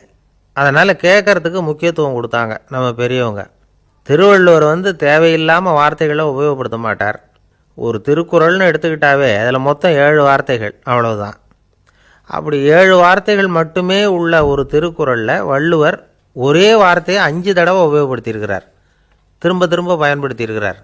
அப்படின்னா அதை எந்த அளவுக்கு வலியுறுத்தி சொல்கிறார் அப்படிங்கிறத நாம் புரிஞ்சுக்கணும். அது என்ன குறள்? செல்வத்துள் செல்வம் செவிச்செல்வம், அச்செல்வம் செல்வத்துள் எல்லாம் தலை. செவிச்செல்வம்ங்கிறது அவ்வளவு முக்கியமானது. கற்றலின் கேட்டல் நன்று. அதிகம் கேட்கணுங்கிறதுக்காக தான் எவ்வளவு கேட்டாலும் காது வலிக்கிறது இல்லை. குறைச்சலாக பேசணும், அதிகமாக கேட்கணும். இன்னொரு விஷயம் கவனிங்க, நம்ம உடம்பில் கண்ணுக்கு வந்து மூடி இருக்குது, எதையாவது நாம் பார்க்க விரும்பலைன்னா உடனே கண்ணை மூடிக்கலாம். நம்ம வாய்க்கு மூடி இருக்குது, பேச விருப்பம் இல்லையா, வாய் மூடிக்கலாம். மூக்குக்கு கூட மூடிக்கிற வசதி இருக்குது, எதையாவது முகர விருப்பம் இல்லையா, மூச்சை அடக்கிக்கலாம். ஆனால் பாருங்கள், காதுக்கு வந்து மூடி கிடையாது, அதை கையால் தான் மூட முடியும். யார் என்ன சொன்னாலும் அது நல்லதோ கெட்டதோ காதில் விழுந்துக்கிட்டு தான் இருக்கும். அறிவு தான் நல்ல விஷயங்களை எடுத்துக்கிட்டு கெட்ட விஷயங்களை விட்டுடணும். நல்ல கருத்துக்கள் நம்ம காதில் நிறைய விழுந்துக்கிட்டே இருக்கணும். அதை கேட்டு நாம் நல்லபடியாக வாழணுங்கிறது தான் படைப்பின் விருப்பம். ஆன்மீகவாதிகள் கூட ஒன்று சொல்லுவாங்க, அதாவது ஆன்மீக பாதையில் நீங்கள் முன்னேறணும்னா முதல்ல சிரவணம் செய்யணும்பாங்க. அதாவது பெரியவங்க சொல்கிற நல்ல கருத்துக்களை கேட்கணும் அப்படின்னு அதுக்கு அர்த்தம். அதனால் யார் நல்ல கருத்துக்களை சொன்னாலும் அதை காது கொடுத்து கேளுங்க. இவ்வளவு கருத்துக்களையும் நம்ம நேயர் ஒருத்தர்கிட்ட சொல்லிகிட்டு இருந்தோம். அவரும் சரி சரின்னு தலையாடிக்கிட்டே இருந்தார். அப்புறம் சொன்னார், நீங்கள் சொல்கிறது சரிதான் சார், காதுக்கு மூடி இல்லைங்கிறது ரொம்ப சரி. அதனால தான் உங்கள் தகவல் கூட நாங்கள் விரும்புகிறோமோ இல்லையோ தினம் காதில் விழுந்துக்கிட்டு இருக்குது அப்படின்னார். எங்களுக்கு ரொம்ப பெருமையாக இருந்தது. அப்படியா அப்படின்னோம். ஆனாலும் என்ன மாதிரி சில பேர் நீங்கள் தகவல் சொல்கிற சமயத்தில் காதில் மூடி இல்லையேன்னு சொல்லி கவலைப்படுறதில்ல சார் அப்படின்னார். ஏன்னு கேட்டோம். காதை மூடுறதுக்கு தானே வசதி இல்லை, ரேடியோவை மூடுறதுக்கு வசதி இருக்குதுல்ல, அதனால் டக்குன்னு அதை மூடி வச்சுருவோம் அப்படின்னார். ஒரு இலக்கிய கூட்டம் ஏற்பாடு பண்ணியிருக்கிறோம், நீங்கள் அவசியம் வந்து அதில் பேசணும் அப்படின்னு கேட்டுக்கிட்டார் ஒருத்தர். வேணாங்க, 4 பேருக்கு முன்னாடி வந்து நிற்கிறதுனா எனக்கு ரொம்ப கூச்சமாக இருக்கும் அப்படின்னாரு இவர். ஏன் சார் இன்னமும் குழந்த மாதிரி கூச்சப்படுறீங்களே அப்படின்னார் அவர். அவரை ஒரு மாதிரியாக சமாளித்து அனுப்பி வச்சுட்டு அதுக்கப்புறம் அதை பற்றி இவர் யோசித்து பார்த்துருக்கார். சில நிபுணர்கள் எழுதியிருக்கிறத படித்தும் பார்த்துருக்கிறார். மனோதத்துவ நிபுணர்கள் என்ன சொல்கிறாங்க தெரியுமா? 10லேருந்து 20% குழந்தைகள் பிறக்கிறப்பவே கூச்ச சுபாவம் கொண்டதாக தான் இருக்குதாம். ஒரு தாத்தா தன்னோட பேர பிள்ளைய ஆசையாக கூப்பிடுறார். விளையாட்டு காட்ட. அதை அழுதுகிட்டு ஓடி போகுது. ஒரு அம்மா தன்னோட பிள்ளைய பள்ளிக்கூடத்தில் சேர்க்கறதுக்காக கூப்பிட்டுக்கிட்டு போகிறாங்க. அந்த புள்ள அம்மாவோட முந்தானையில் ஒளிஞ்சிக்கிட்டு வெளில வரமாட்டேங்குது. இவங்களெல்லாம் எப்படி சமாளிக்கிறது? குழந்தைகளோட கூச்ச சுபாவத்தை போக்குறது எப்படி? இதுக்கு நிபுணர்கள் சில யோசனைகளை சொல்லியிருக்கிறாங்க. மற்றவங்களுக்கு முன்னாடி என் பையனுக்கு கூச்சம் ரொம்ப அதிகம் சார், மற்றவங்க பார்த்தா ரொம்ப வெக்கப்படுறான், இப்படி சொல்கிற அப்பாக்கள் உண்டு. என் பையன் புது மனுஷால பார்த்தா அட்டையாக ஒட்டிக்குவான் சார் அப்படின்னு சொல்கிற அப்பாக்களும் உண்டு. இப்படிலாம் குழந்தைகளுக்கு முத்திரை குத்துறது ரொம்ப தப்பான். புதுசாக யாராவது வீட்டுக்கு வந்தால் குழந்தை தானாக தன்னோட கூச்சத்தையும் பயத்தையும் போக்கிக்கிட்டு சகஜமாக மாறி வர்றதுக்கு வாய்ப்பு கொடுக்கணுமா. ஒரு கூட்டத்துக்கோ அல்லது சொந்தக்காரங்க கல்யாணத்துக்கோ குழந்தைய அழைச்சிட்டு போகிறீங்க, அங்கே போய் கட்டாயப்படுத்தி குழந்தைய மற்றவங்க கிட்ட பேச சொல்லக்கூடாது. சில சமயம் குழந்தை தானாக தன்னுடைய கூச்ச சுபாவத்தை விட்டு பேசுறதுக்கு முன் வந்தால் அதை பாராட்டணும். குழந்தை கலகலப்பு இல்லாமல் மௌனமாக இருந்ததுன்னா அதையும் கண்டுக்கக்கூடாது. குழந்தை பேச ஆரம்பித்தா அதை ஆர்வத்தோடு கவனிக்க தெரியணும். கலந்து உரையாடுற பழக்கத்தை வீட்லேயே ஆரம்பிக்கலாம். கேட்டதுக்கு பதில் சொல் அப்படின்னு நீங்கள் அதிகாரம் பண்ணிகிட்டு இருக்கக்கூடாது. அது குழந்தைக்கு பேசுகிற சந்தர்ப்பத்தை குறைச்சிருமா. இப்போ நாம் அதிகாரம் பண்ணால் கேலி செய்கிற பழக்கம் குழந்தைகளை ரொம்ப பாதிச்சிருமா. பெரியவங்களானதுக்கு அப்புறமும் சில பேர் கூச்சத்தோடவும் பயத்தோடவும் இருக்கிறதுக்கு இதுதான் காரணம். சின்ன வயசில் அவங்கெல்லாம் ஏதாவது கேலிக்கு ஆளாகி இருப்பாங்க.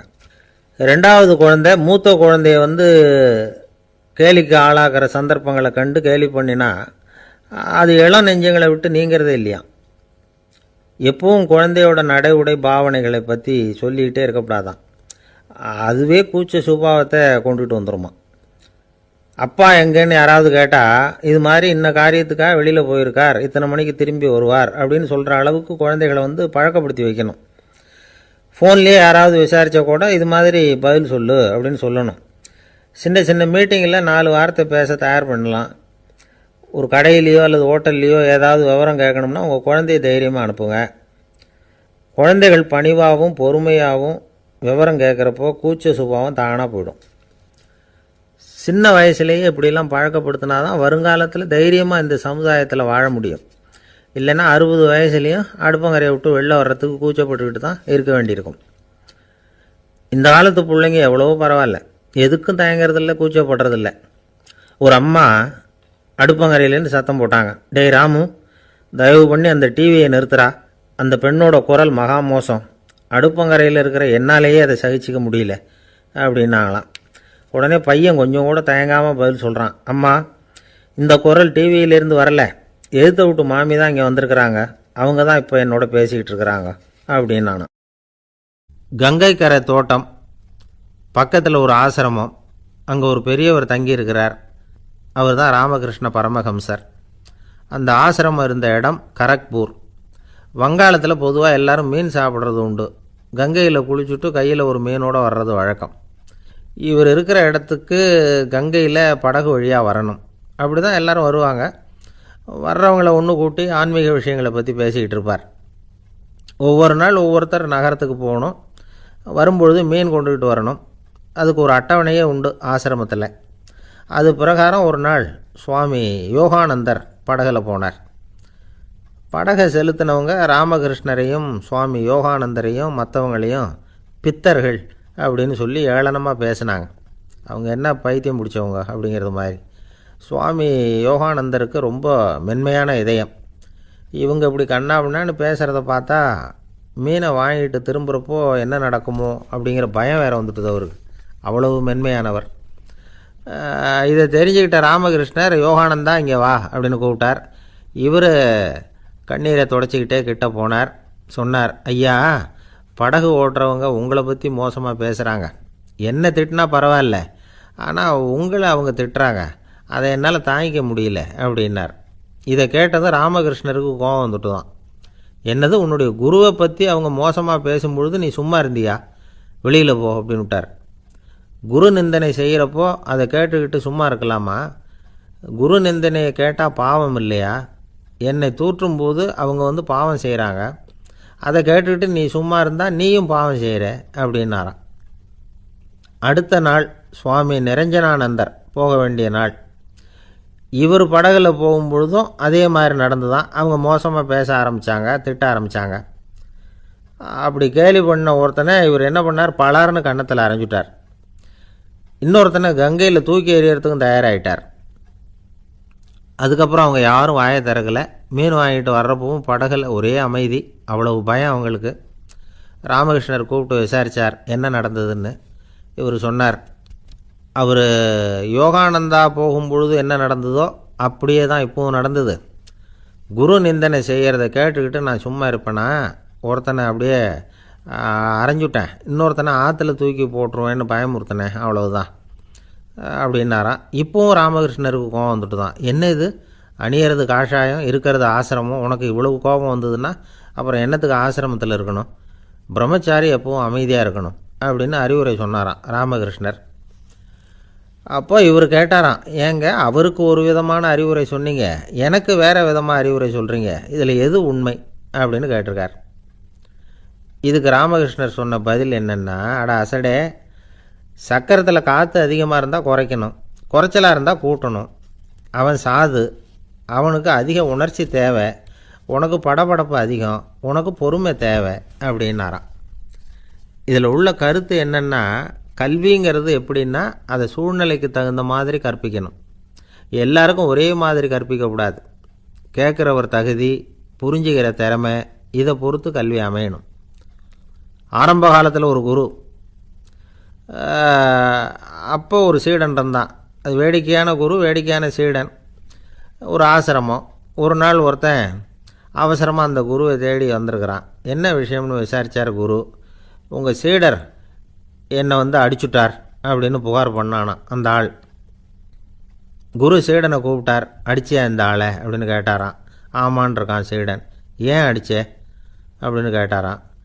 இந்த ஆள் உங்களை பற்றி மட்டமாக பேசிவிட்டான், என்னால் அதை தாங்கிக்க முடியல, அதனால தான் அடிச்சுட்டேன்ருக்கான். அப்படி என்ன பேசினா அப்படின்னு கேட்டாரான்.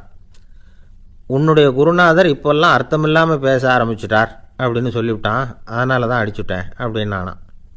அதுக்காக அடித்தே அப்படின்னாரான். நான் அதுக்காக அடிக்கலை குருவே, இப்போல்லாம் நீங்கள் அர்த்தம் இல்லாமல் பேசுகிறதாக அவன் சொல்கிறான், அப்படின்னா இதுவரைக்கும் நீங்கள் அர்த்தத்தோடு பேசினதாகத்தானே அர்த்தம், அது தப்பு தானே, அதனால தான் அடித்தேன் அப்படின்னானா. ஒரு ஊரில் ஒரு ராஜா இருந்தார். அவர் ஒரு பூனை வளர்த்தார். ரொம்ப செல்லமாக அவர் அந்த பூனையை வளர்த்தார். அவர் என்ன பண்ணுவார் தெரியுமா, இரவு நேரத்தில் அந்த பூனையோட தலையில் ஒரு விளக்கை வச்சுருவார். அந்த பூனை ரொம்ப ஜாக்கிரதையாக அந்த விளக்கு கீழே விழுந்துடாமல் பார்த்துக்கும். தலையை ஆட்டாமல் ரொம்ப நிதானமாக ராஜா பின்னாடி நடந்து போய்கிட்டே இருக்கும். அந்த விளக்கு வெளிச்சத்தில் எல்லா வேலைகளையும் செஞ்சுருவார். கையில் ஒரு விளக்கை தனியாக எடுத்துகிட்டு போக வேண்டிய அவசியமே இல்லை. விளக்கை தூக்கிட்டு போகிற வேலையை அந்த பூனை பார்த்துக்கும். அதனால் ராஜாவுக்கு அந்த பூனை மேலே ரொம்ப பிரியம். மந்திரிகளையெல்லாம் கூப்பிட்டு அவங்கக்கிட்ட சொல்லுவார், பார்த்தீங்களா இந்த பூனை எவ்வளவு விசுவாசமாக நடக்குது, என் பேரில் எவ்வளவு மரியாதை பார்த்தீங்களா அதுக்கு அப்படிம்பார். இதை கேட்டுவிட்டு அங்கேருந்து அமைச்சர்களில் ஒருத்தர் சொன்னார், மன்னா நீங்கள் சொல்கிறது சரிதான், இருந்தாலும் இந்த பூனையோட விசுவாசத்தை நாம் கொஞ்சம் சோதித்து பார்க்க வேண்டியிருக்கு அப்படின்னாராம். சரி, உங்கள் ஆசையை ஏன் கெடுக்கணும், நல்லா சோதித்து பாருங்கள் அப்படின்னு சொல்லிவிட்டார் ராஜா. உடனே அந்த அமைச்சர் என்ன பண்ணார் தெரியுமா, எங்கேயோ புறப்பட்டு போனார். ஒரு 5-6 எலிகளை பிடிச்சிக்கிட்டு வந்தார். அரண்மனையில் ராஜா ஏதோ வேலை பார்த்துக்கிட்டு இருக்கிறாரு. பக்கத்தில் அந்த பூனை ரொம்ப பணிவாக நின்றுக்கிட்டு இருக்குது. அது தலையில் விளக்கு எரிஞ்சிக்கிட்டு இருக்கு. அமைச்சர் தான் பிடிச்சிக்கிட்டு வந்த எலிகளை அந்த பூனை பார்வையில் படுறது மாதிரி எதிரில் விட்டார். அந்த எலிகள்லாம் அங்கேயும் இங்கேயும் ஓட ஆரம்பிச்சிது. அதை பார்த்தது பூனை, அவ்வளவுதான். தலையில் இருக்கிற விளக்கை பற்றியும் கவலைப்படலை, ராஜாவை பற்றியும் கவலைப்படல. ஒரே பாய்ச்சலாக பாஞ்சு எலிகளை துரத்த ஆரம்பிச்சுட்டுது. தலையில் இருந்த விளக்கு எங்கேயோ போய் விழுந்தது, அணைஞ்சு போச்சு. இருட்டில் ராஜா தடுமாற ஆரம்பிச்சுட்டார். இந்த சமயத்தில் அந்த அமைச்சர் மறுபடியும் விளக்கை ஏற்றினார். வெளிச்சம் வந்தது. அதுக்கப்புறம் அந்த அமைச்சர் பேசினார், அரசே, பூனையோட விசுவாசத்தை பார்த்தீங்களா, எலி அது கண்ணில் படுற வரைக்கும் தான் விசுவாசமாக இருந்தது. அது மாதிரி எலியை பார்த்ததும் எல்லாத்தையும் விட்டுட்டு அதை துரத்த ஆரம்பிச்சுட்டு பார்த்தீங்களா. தான் அந்த பூனையை பற்றி நினச்சது தப்புங்கிறது அதுக்கப்புறம் தான் அந்த ராஜாவுக்கு புரிஞ்சுதான். சரி, இப்போ எதுக்கு இந்த கதையெல்லாம் அப்படிங்கிறீங்களா, இந்த பூனை மாதிரி தான் நம்ம மனசும். மனசை எவ்வளவு தான் பயிற்சி கொடுத்து பக்குவமாக வச்சுருந்தாலும் பார்க்குறதுக்கு பரமசாது மாதிரி தான் இருக்கும். பார்க்க வேண்டியதை பார்த்துட்டுதுன்னா பாஞ்சிரும். இந்த பூனை மாதிரி புலன் இன்ப பொருள்கள் கிட்டாத வரைக்கும் மனம் அடங்கி இருக்கிறது மாதிரி தான் தெரியும். கொஞ்சம் வாய்ப்பு கிடைச்சாலும் அது குதிக்க ஆரம்பிச்சிடும், தப்பு பண்ண ஆரம்பிச்சிடும். பெரிய பெரிய முனிவர்கள் வாழ்க்கையில் நடந்த வீழ்ச்சி இதை தான் நிரூபிக்குது. புலன்களின் ஆற்றல் அதிகம், அதனால் மனக்கட்டுப்பாடு பயிற்சிகளில் ரொம்ப எச்சரிக்கையாக இருக்கணுங்கிறார் சுவாமி சிவானந்தர். மது பழக்கத்தையே விட்டுவிட்டேன்னு உறுதியாக இருப்பான். கடை கண்ணில் பட்டுவிட்டதுன்னா கால் அவனை கேட்காமலே இழுத்துக்கிட்டு உள்ளே போயிடும். இதுதான் மனசுங்கிறது. அதுதான் அந்த ராஜா வளர்த்த பூனை. நம்மால் ஒருத்தன் அந்த ராஜா பூனை தலையில் விளக்க வச்சது மாதிரி இவன் தன்னுடைய தலையிலேயே ஒரு விளக்கை ஏற்றி வச்சுக்கிட்டு என்னத்தையும் தேட ஆரம்பித்தான். தேடிக்கிட்டு இருக்கிறான். தலையை ஆட்டாமல் நிதானமாக நடந்து ரொம்ப நேரமாக தேடிட்டு இருக்கிறான். அந்த சமயம் அங்கே வந்த ஒருத்தர் என்னத்தை தேடுறீங்கன்னு கேட்டார். அதுதான் மறந்து போச்சு அப்படின்னு இழுத்தான். சரி, கொஞ்சம் இப்படி உட்காருங்க, ஞாபகம் வந்ததும் தேட ஆரம்பிக்கலாம் அப்படின்னார் அவர். இவன் கொஞ்ச நேரம் உட்காந்து யோசித்தான். அப்புறம் திடீர்னு எழுந்திரிச்சான். ஞாபகம் வந்துட்டுதுன்னா. என்னன்னு கேட்டார். எங்கள் வீட்டில் இருந்த விளக்கை எங்கே வச்சேன்னு தெரியல, அதை தான் தேடிக்கிட்டு இருக்கிறேன், ஏற்றி வைக்கலாம்னு பார்க்குறேன் அப்படின்னா. துருக்மேனியாவில் அஷ்காபாத் அப்படின்னு ஒரு நகரத்தில் ஒரு புவியியல் விஞ்ஞானி இருந்தார். அவர் ஒரு நாய்க்குட்டி வளர்த்தார். ஒரு நாள் முன்னிரவு நேரம் ஒரு மேஜைக்கு முன்னாடி உட்காந்து அந்த விஞ்ஞானி ஏதோ கணக்கு போட்டுக்கிட்டு இருக்கிறார். அவருக்கு ஒரு சின்ன பெண் குழந்தை, அது தொட்டிலில் தூங்கிட்டு இருக்குது. அந்த நாய்க்குட்டியும் ஒரு மூலையில் படுத்து அது பாட்டுக்கு தூங்கிட்டு இருந்தது. ஒரே அமைதி. அந்த நேரத்தில் திடீர்னு அந்த நாய்க்குட்டி துள்ளி எழுந்திரிச்சது. நேராக குழந்தைகிட்ட ஓடிச்சு. அந்த குழந்தைய அது போட்டிருந்த ட்ரெஸ்ஸோடு சேர்த்து கவ்வி தூக்குச்சு. தூக்கிக்கிட்டு வாசல் பக்கம் ஓடிச்சு. நாய்க்குட்டி குழந்தைய கவ்வி தூக்க முடியுமாங்கிற சந்தேகம் உங்களுக்கு இல்லையா? நீங்கள் நம்மூர் நாய்க்குட்டியவே பார்த்து பழக்கப்பட்டிருக்கீங்க, அதனால் நம்புறதுக்கு சிரமமாக இருக்கும். அந்த ஊர்லெலாம் அது ரொம்ப ஸ்ட்ராங்காக இருக்கும், ஒரு ஏதோ கண்ணுக்குட்டி மாதிரி இருக்கும். விஞ்ஞானி அதை பார்த்துட்டார். உடனே அந்த நாய்க்கு வெறி பிடிச்சிட்டுதுன்னு முடிவு பண்ணிவிட்டு தன்னோட கை துப்பாக்கி எடுத்துக்கிட்டு ஓடி வந்தார். அவர் வெளியில் நாய்க்குட்டி எங்கே அப்படின்னு பார்த்து தேடுறார். அந்த நேரத்தில் அந்த வீடு இடிஞ்சு விழுது. காரணம் பூமி அதிர்ச்சி. இப்படி பூமி அதிர்ச்சி உண்டாக போகுதுங்கிறது அந்த நாய்க்குட்டிக்கு முன்னாடியே தெரிஞ்சு போச்சு. அதுதான் குழந்தைய தூக்கிட்டு வெளியில் ஓடி வந்திருக்குது. அது மூலமாக அந்த குடும்பத்தையே காப்பாற்றிருக்குது அந்த நாய்க்குட்டி. இந்த சம்பவம் நடக்கிறதுக்கு 3 நாளைக்கு முன்னாடியே சில பிராணிகளுக்கு இப்படி நடக்க போகுதுங்கிறது தெரிஞ்சிருக்குதான். ஆமாம், அந்த நகரத்தில் 3 நாளைக்கு முன்னாடியே பாம்பு, பல்லி இதெல்லாம் அது தங்கியிருந்த வலையை விட்டு வெளியில் ஓடி வந்துட்டுது. அதே மாதிரி அங்கே இருந்த புறாவெல்லாம் பறந்து போயிடுச்சான். இதே மாதிரி யுகோஸ்லோவியாவில் கூட ஒரு நகரம், அங்கே ஒரு நாள் ராத்திரி ஒரு மிருக காட்சி சாலையில் திடீர்னு ஒரு பெரிய கலவரம், கூச்சல், குழப்பம். அங்கே இருந்த கழுதை, புலி, யானை, பறவை எல்லாம் கண்ணாபின்னான்னு கத்த ஆரம்பிச்சுட்டுது. நீர் யானை அதுக்குன்னு போடப்பட்டிருந்த தடுப்பையே தாண்டி குதித்து வெளியில் வந்துட்டு தான். மறுநாள் தான் எல்லாருக்கும் விஷயம் புரிஞ்சுது. அடுத்த நாள் காலையில் அங்கே பூமி அதிர்ச்சி உண்டாயிட்டுது. இப்போ பாருங்கள், அதாவது மனுஷனை போய் தீர்க்க தரிசி அது இதுன்னு சொல்லிகிட்டு இருக்கிறோம். இவனை விட அது பரவாயில்லைன்னு தோணுது. அதாவது மிருகங்கள் ஒன்று நடக்க போகுதுங்கிறத முன்னாடியே புரிஞ்சுக்குதே. சரி, இதெல்லாம் எப்படி அது முன்கூட்டி புரிஞ்சுக்குது? அதுதான் படைப்பு ரகசியம். அதை கண்டுபிடிக்கிறதுக்கு தான் மனுஷன் ஆராய்ச்சி பண்ணிகிட்டு இருக்கிறான். விஞ்ஞானிகளோட ஆராய்ச்சியெல்லாம் ஒரு பக்கம் இருக்கட்டும், வீட்டுக்குள்ளேயே சில ஆராய்ச்சி பண்ணி பாருங்களேன். இப்போ சில யோசனை சொல்லி அதை சோதனை பண்ணி பாருங்க அப்படின்னு ஒருத்தர் சொன்னாராம். அதாவது இப்போ மழை வருமா வராதா அப்படின்னு தெரிஞ்சுக்கணுமா, உடனே ஒரு பூனைக்குட்டி பின்னாடியே மெதுவாக போய் அது என்ன செய்யுதுன்னு கவனித்து பார்க்கணும். பூனைக்குட்டி தன்னோட பாதத்தினால சுகத்தில் அப்படி கீறிக்கிட்டு இருக்கும். அப்படி கீறினா கண்டிப்பாக மழை வரும். சில சமயம் பூனைக்குட்டி அப்படியே மல்லாந்து படுத்துக்கிட்டு பாதத்தை உயர தூக்கும், அப்படியும் இப்படியும் புரளும். இப்படி செஞ்சதுன்னா அன்னைக்கும் மழை இருக்காது. அதனால் முன்னாடி இருந்தது மழை வர்றதுக்கு அறிகுறி, இது மழை இல்லைங்கிறதுக்கு அறிகுறி. பறவைகள், பிராணிகள் இதுகளோட நடவடிக்கைகளை பார்த்துட்டு அதையெல்லாம் அடிப்படையாக வச்சு தான் காலநிலையை கண்டுபிடிக்கிற கருவிகளை கண்டுபிடிச்சிருக்கிறாங்க. வாத்து இருக்குல்ல, சில சமயம் தன்னோட அழகை தன்னோட இறகுகளில் அப்படியே புதைச்சிக்கும். அப்படி செஞ்சால் குளிர்காலம் வரப்போகுதுன்னு அர்த்தம். பருவநிலை குளிராக மாறப்போகுதுங்கிறதுக்கு இதுதான் அறிகுறி. சிட்டுக்குருவி இருக்குதுல்ல, அதெல்லாம் புழுதியில் உழுந்து புரளும், சிறகுகளை படபடன்னு அடிச்சுக்கும். அப்படி செஞ்சால் மழை வரப்போகுதுன்னு அர்த்தம். ஒன்று மட்டும் நாம் நல்லா தெரிஞ்சுக்கணும், இயற்கையின் சீற்றம்னு சொல்கிறோம் இல்லையா, இயற்கை ஏன் நம்ம மேலே கோவப்படுது? இயற்கையை நாம் அனுசரித்து போகிறதில்ல, அதனால் கோவப்படுது. காடுகளை அழிக்கப்படாது, விலங்குகளை கொல்லக்கூடாது, இயற்கை ஏற்படுத்தி வச்சிருக்கிற சமநிலையை கெடுக்கக்கூடாது. அதை புரிஞ்சுக்கிட்டு வாழ்ந்தோம்னா பூமியும் நடுங்காது, நாமளும் நடுங்க வேண்டிய அவசியம் இருக்காது. ஒருத்தர் இருந்தார், சாராய கடைக்கு போனாராம், நிறைய சாப்பிட்டார். அப்புறம் சொன்னார், இது ரொம்ப அற்புதமான சரக்கு போல் இருக்குது, உள்ளே போன உடனே இந்த பூமியே நடுங்கிறது மாதிரி இருக்குது எனக்கு அப்படின்னாராம்.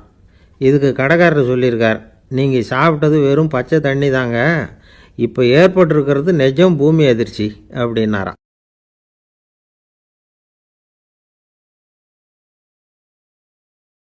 ஒரு பெரிய இடத்து பொண்ணு நிறைய படிச்சிருக்கிறா, பட்டங்கள் எல்லாம் வாங்கியிருக்கிறா, வேலைக்கு எதுக்கும் போகல, அதுக்கு அவசியமும் இல்லை, வசதியான குடும்பம்.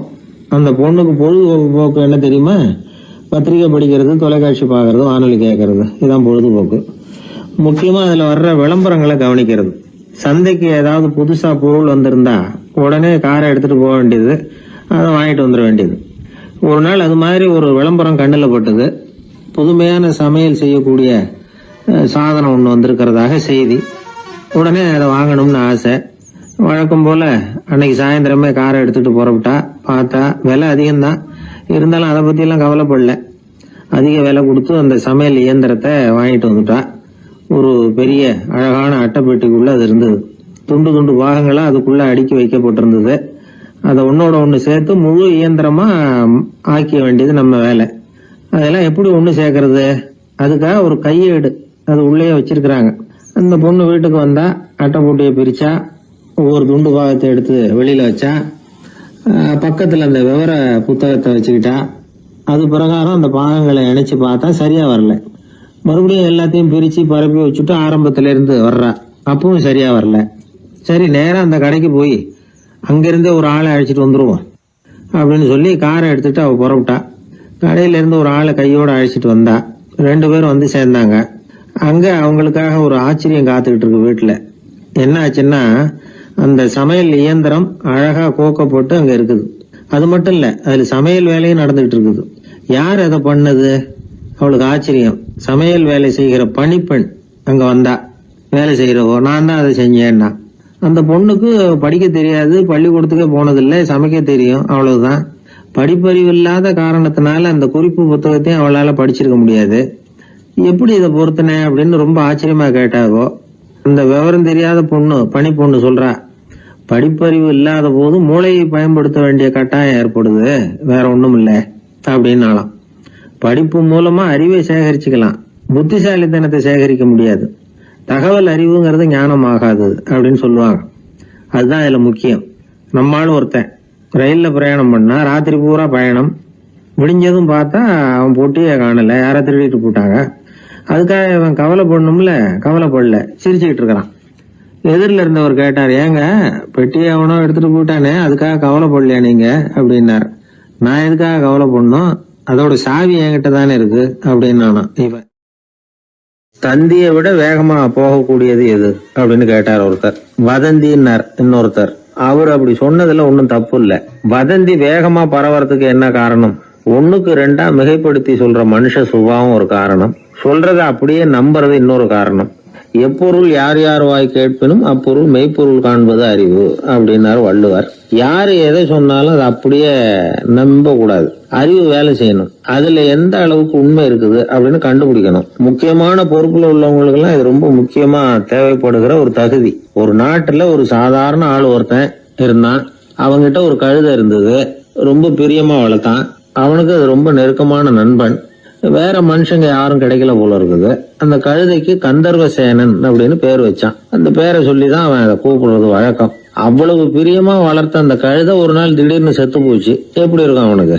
ரொம்ப சங்கடப்பட்டான். சாப்பிட கூட பிடிக்கல.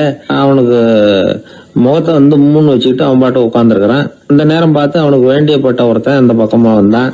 அவனை பார்த்தான். ஏன்டா அப்படி உட்காந்துருக்கிற அப்படின்னு கேட்டான். கந்தர்வசேனை செத்து விட்டதா சொல்லி குலுங்கி அழ ஆரம்பிச்சுட்டான் இவன். கந்தர்வசேனன் யாருன்னு கேட்டான் இவன்.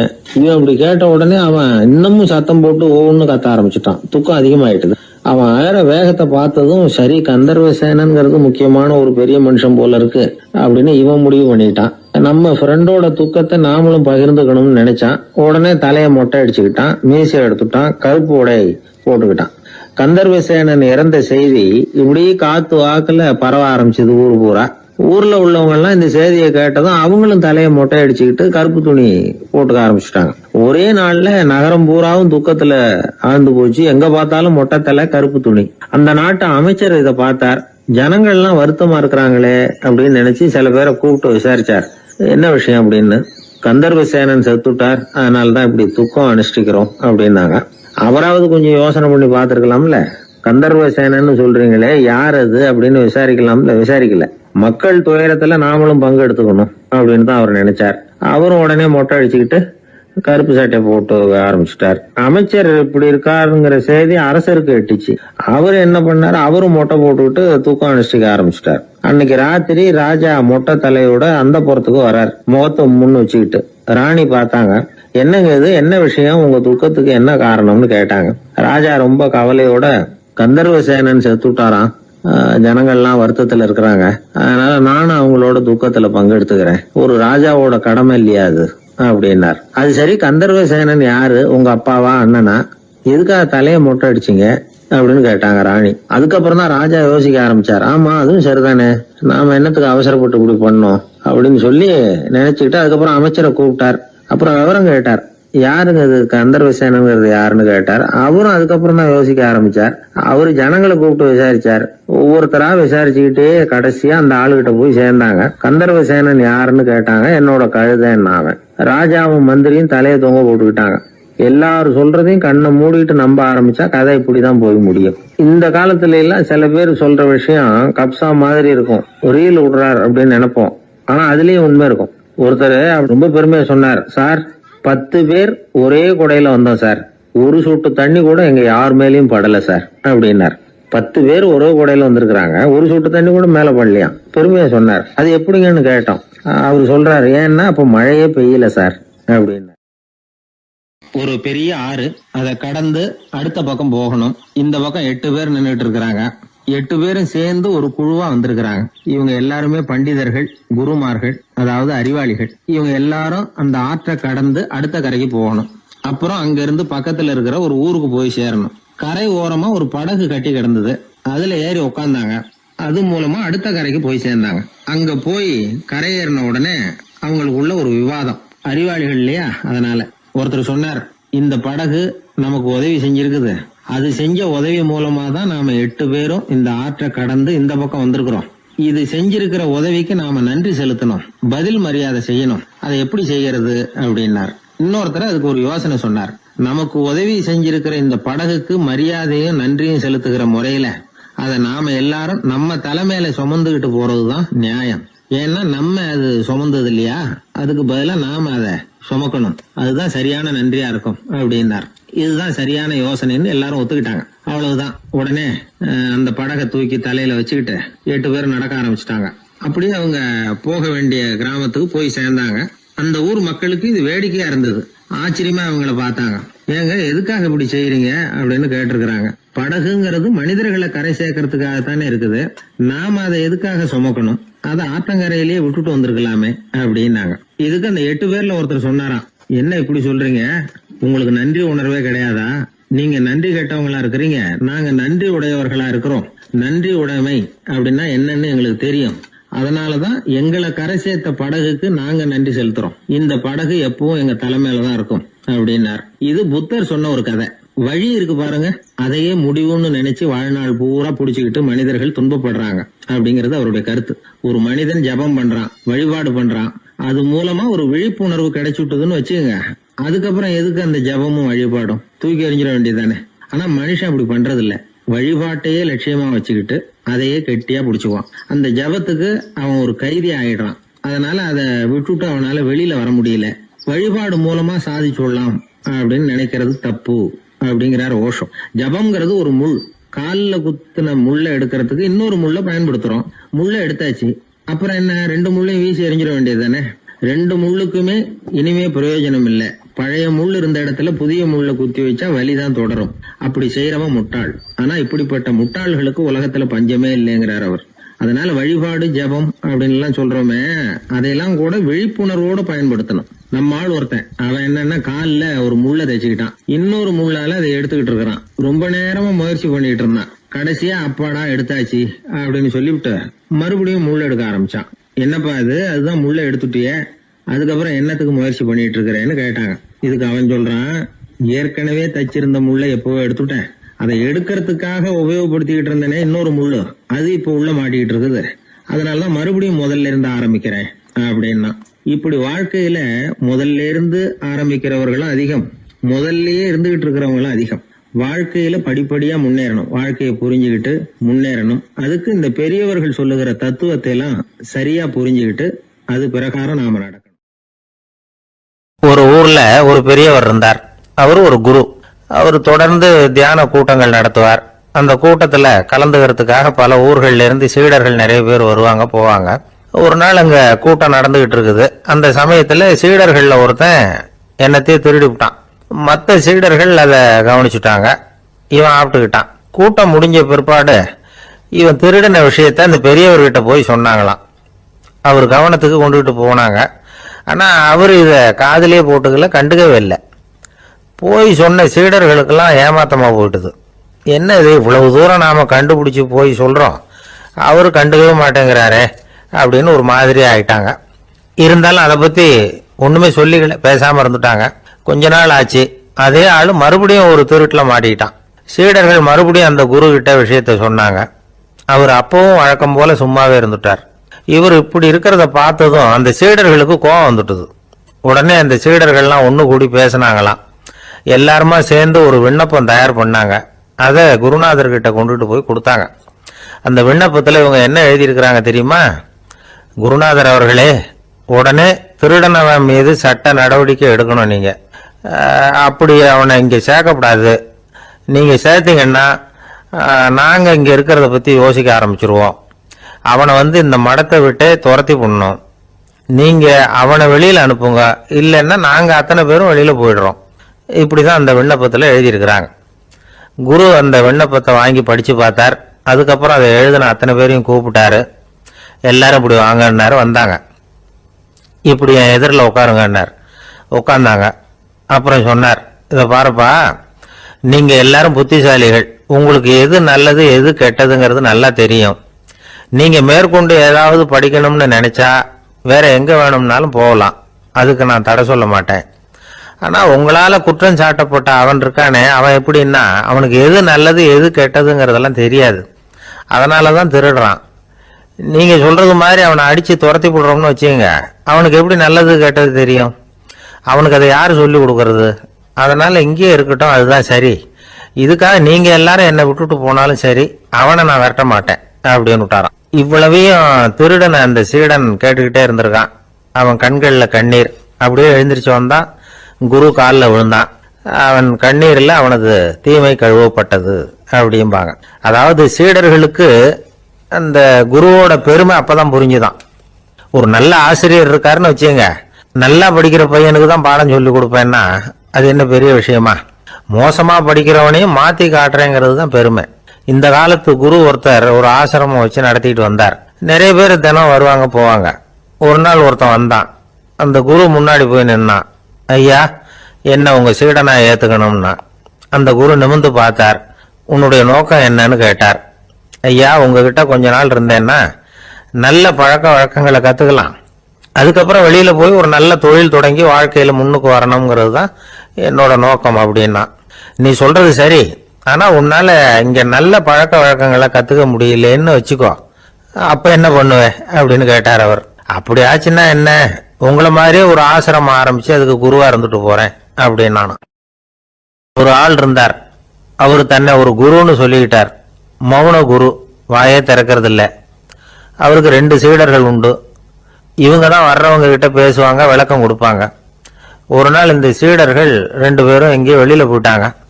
அந்த நேரம் பார்த்து ஒருத்தர் அங்க வந்தார். குரு கிட்ட போனார். குருவே, புத்தர்னா என்னன்னு கேட்டார். குருவுக்கு ஒன்னும் புரியல. அவர் உண்மையான குருவா இருந்தாவில புரியும். அவர் திருன்னு முழிக்க ஆரம்பிச்சுட்டார். இந்த நேரம் பார்த்து இந்த சீடர்கள் எங்கேயோ போயிட்டாங்களே, என்ன பண்றது, உதவிக்கு யாராவது கிடைக்க மாட்டாங்களா அப்படின்னு அப்படியே சுத்தி பாக்குறார். அங்க எங்க பாக்குறார். வந்தவர் இதை கவனிச்சார். ஏதோ புரிஞ்சுக்கிட்ட ஒரு மாதிரி அடுத்த கேள்வி கேட்டார். தர்மம்னா என்ன சுவாமின்னார். குருவுக்கு ரொம்ப சங்கடமா போச்சு. நம்ம நிலைமை இப்படி ஆயிட்டுதே, இக்கட்ல மாட்டிக்கிட்டோமே அப்படின்னு நினைச்சபடியே விட்டத்தை பார்த்தார். அப்புறம் குனிஞ்சு தரைய பார்த்தார். அப்படியே உட்காந்துக்கிட்டார். வந்தவர் உடனே அடுத்த கேள்விக்கு போயிட்டார். தியானம்னா என்ன சுவாமின்னார். பாவம் என்ன பண்ணுவார் அந்த குரு, பேசாம கண்ணை கெட்டியா மூடிக்கிட்டார். இது ஏதடா வம்பா போச்சுன்னு. இவர் இப்படி பண்ணா கூட வந்தவர் சளைக்கல. இன்னொரு கேள்வியும் கேட்டார். ஆசீர்வாதம்னா என்ன அப்படின்னார். இவர் பார்த்தார், இப்படியே போனா இவர் கேள்வி கேட்கறத நிறுத்த மாட்டார் அப்படின்னு நினைச்சுக்கிட்டு எனக்கு ஒண்ணுமே தெரியாதுங்கிற பாவனையில 2 கையையும் விரிச்சு காட்டினார். வந்தவர் முகத்துல மகிழ்ச்சி, மன நிறைவு, ஏதோ எல்லாம் புரிஞ்சுக்கிட்ட ஒரு மாதிரி அங்கிருந்து புறப்பட்டு போனார். வழியில அந்த குருவோட சீடர்கள் 2 பேரையும் சந்திச்சார். உங்க குருவை தான் பார்த்துட்டு வரேன்னார். இவர் என்ன நடந்ததுன்னு கேட்டாங்க. இவர் வரமா சொல்றார், உங்க குரு எவ்வளவு பெரிய ஞானி தெரியுமா? புத்தர்னா என்னன்னு கேட்டேன். அதுக்கு அவர் அப்படியும் இப்படியும் பார்த்தார். அதுக்கு என்ன அர்த்தம் தெரியுமா? மக்கள் புத்தரை அங்கேயும் இங்கேயும் தேடுறாங்க, உண்மையில அவர் அங்கேயும் இங்கேயும் தேடி கண்டுபிடிக்க முடியாது அப்படிங்கிறத அவர் செய்கை மூலம் உணர்த்தினார். அதுக்கப்புறம் தர்மம்னா என்னன்னு கேட்டேன். அவர் மேலையும் கீழையும் பார்த்து தர்மம் சமமானது, அதுல உயர்வு தாழ்வு இல்லைங்கிறத உணர்த்தினார். அதுக்கப்புறம் தியானம்னா என்னன்னு கேட்டேன். கண்ணை மூடிக்கிட்டார். கண்ணை மூடி காணுகிற அற்புதம் அது அப்படிங்கிறத புரிஞ்சுக்கிட்டேன். கடைசியா ஆசீர்வதிக்கப்படுறது பத்தி கேட்டேன். கைகளை நீட்டி உதவுறது தான் அது அப்படிங்கிறத தன்னுடைய இருகை விரிச்சு உணர்த்தினார். எவ்வளவு பெரிய மகான் அவர் அப்படின்னு சொல்லிவிட்டு அவர் பாட்டு போயிட்டார். சீடர்கள் அதுக்கப்புறம் மெதுவா குரு கிட்ட சேர்ந்தாங்க. அவங்கள பார்த்ததும் குருவுக்கு கோபம் வந்துட்டுது. அடே பாவிகளா, எங்கடா போய் தொலைஞ்சிங்க? நான் ஒரு ஆளுகிட்ட மாட்டிக்கிட்டு என்ன பாடுபட்டிருக்கேன் தெரியுமான்னார். இது மாதிரி தான் நாம சாதாரண மனிதர்களின் புற வேடங்களிலேயே மயங்கி போயிடுறோம். அவங்க பேச்சு, செய்கை, பார்வை இதுல எல்லாம் ஏதோ பெரிய தத்துவம் இருக்கிறதாக நினைச்சுக்கிறோம். உண்மையிலேயே அந்த தத்துவங்கள் யாருக்கு சொந்தம்? அவங்களுக்கு இல்லை, நமக்கு தான் சொந்தம். நாம தானே அதை கற்பிச்சுக்கிட்டோம். நம்மை நாம அடையாளம் கண்டுக்கிறது இல்லை, நாம யாருங்கிறது நமக்கு புரியறது இல்லை. அதுதான் இன்னைக்கு நடக்கிறது. அதனாலதான் அடுத்தவங்களை தேடி ஓடிக்கிட்டு இருக்கிறோம். சில வீடுகளில் கூட இது மாதிரி சைகைகள் உண்டு. சில குடும்ப தலைவர்கள் தினமும் காலையில கண்ணை கெட்டியா மூடிக்கிட்டு கை 2ஐயும் சுத்தமா விரிச்சு வச்சுக்கிட்டே உட்காந்து தியானம் பண்றது வழக்கம். எதுக்காக அப்படி பண்றீங்கன்னு ஒருத்தரை பார்த்து கேட்டேன்.